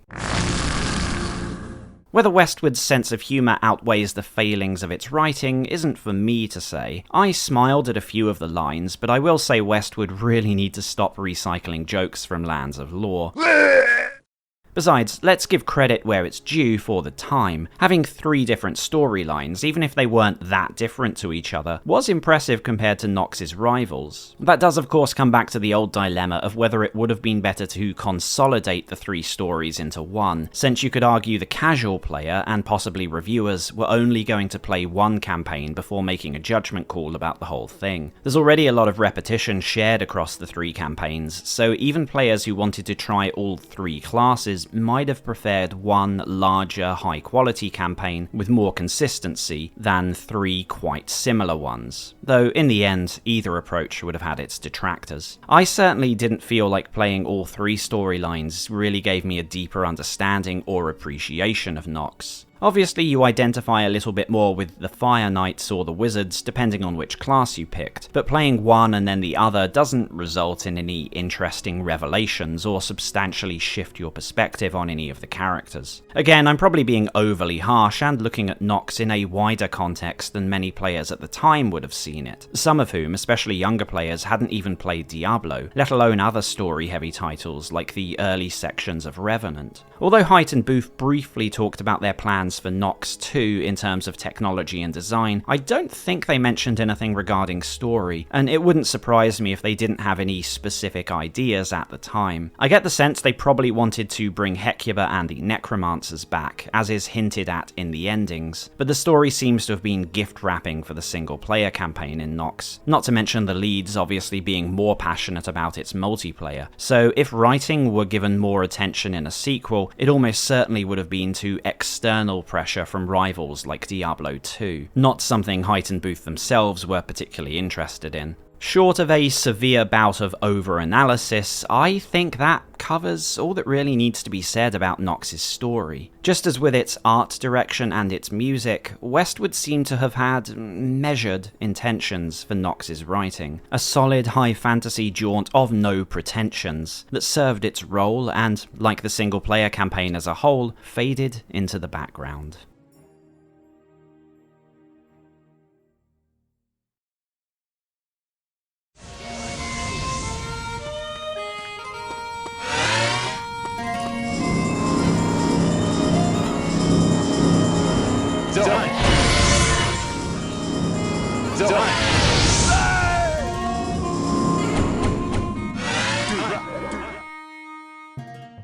Ask an old school fan of Nox, or even Height and Booth themselves, why the game isn't a household name today, and you'll hear a story of a game sabotaged by negative press and EA's short-sightedness in blocking the release of modding tools. Could Nox Edit have cemented Nox's legacy, assuming it arrived alongside the game in February 2000? Hard to say. There are other games of the era, like Darkstone and Revenant, that launched with or patched in editing tools, but never matched, say, the Gold Source or Sims modding scene. There were a lot of factors involved in the success or failure of fan-made content. The quality and ease of use of the tools, the popularity of the base game, how much modding could actually enhance the experience, and so on. Still, the fact Nox's shrinking community worked on their own tools and released new maps long after the game had died is a positive sign. But Nox's most ardent defenders are nevertheless primarily its multiplayer community, and that's not an aspect of the game this channel is interested in. That makes this video a bit unbalanced, since Nox's development at Westwood Pacific seems to have been something of a push and pull between conflicting design principles of arcade deathmatch and traditional ARPG. By focusing on the single player campaign, we see a fair bit of the downsides of its history, but enjoy few of the positives. If there was anything Booth or Height thought special about solo Nox, it was the technology, true sight, dynamic environments, and advanced AI. It's no surprise that the last of these, AI, was central to the success of Booth's Turtle Rock Studios' magnum opus, 2008's Left 4 Dead. How might Nox have played with some of the project's earlier features, like procedurally generated dungeons, working in tandem with the AI director that Booth programmed for Left 4 Dead just a few years later? An academic question, unfortunately, as what innovations did make it into Nox weren't enough to outweigh in reviewers' minds its similarities to Diablo. Sure, even as a single-player title, you can see elements of Nox's class design that were not present in earlier ARPGs, but soon became a staple of the genre. Then again, as Colin Day admitted, Nox was as much influenced by other titles in development at the time as it was an influence on its rivals, so it's difficult to credit Nox for inspiring any of these. Personally, I was barely aware of Nox back when it originally came out, so I consider myself pretty free of any nostalgic affection for it. That can be a positive and a negative, since I might be glossing over elements that were impressive to players 20-something years ago. Not everyone who bought Nox in February 2000 had played Diablo, Darkstone, and Revenant, nor were they necessarily following the progress of Diablo II all that closely, so Nox may still have felt very fresh to them. As a latecomer, my own feelings are that it's a good single-player arcade ARPG that's well worth the price on GOG. Casual ARPGers will enjoy a quick run of the warrior class, those interested in a slightly more tactical experience will prefer the conjurer, and the wizard might appeal to players who like frantic hotkey mashing. But if you're not an ARPG fan, there's nothing all that special, or at least surprising, about Nox in the context of the last 20 years of isometric hack-and-slash dungeon crawlers. As befits its release date, it's a Diablo clone with more hack-and-slash quality of life improvements than the original, but fewer than the sequel. Comparing it to that franchise, you might enjoy it somewhat more or slightly less than Blizzard's games, but you're unlikely to have very strong feelings either way. And you'll probably prefer it to less polished rivals of its day, like Revenant or Throne of Darkness, but on individual merits, some might prefer the stronger role-playing of the former or the party-based gameplay of the latter. If you're curious about the multiplayer battles that its creators were really passionate about, be sure to visit the Nox subreddit or Discord, where I'm sure they'll be happy to help new players. Or if you want more information on these modes before taking the plunge, try watching some of the other retrospectives on Nox, like this one by Ruffy and Basil, which explains their multiplayer appeal in more detail. And that brings us to the end of today's video. Thank you for watching, and I hope you learned something interesting about Nox, be it the game's history, the community updates, similar but slightly more modern titles like Magicka, or the fan endeavour Project Glaurung. As for those of you interested in my channel as a whole, those of you who are subscribed probably saw that I'm having some trouble finding opportunities to actually record these videos, so unfortunately this will probably be the last video of the year. However, behind the scenes I will be working on the last video of our retrospective on the Myth series, which ended somewhat controversially with 2001's Myth 3, The Wolf Age. I'll do my best to get the video out as soon as possible. I don't know when it'll be, or even if it'll be this year, but it will come eventually. So, whether this year or the next, I'll see you all again soon.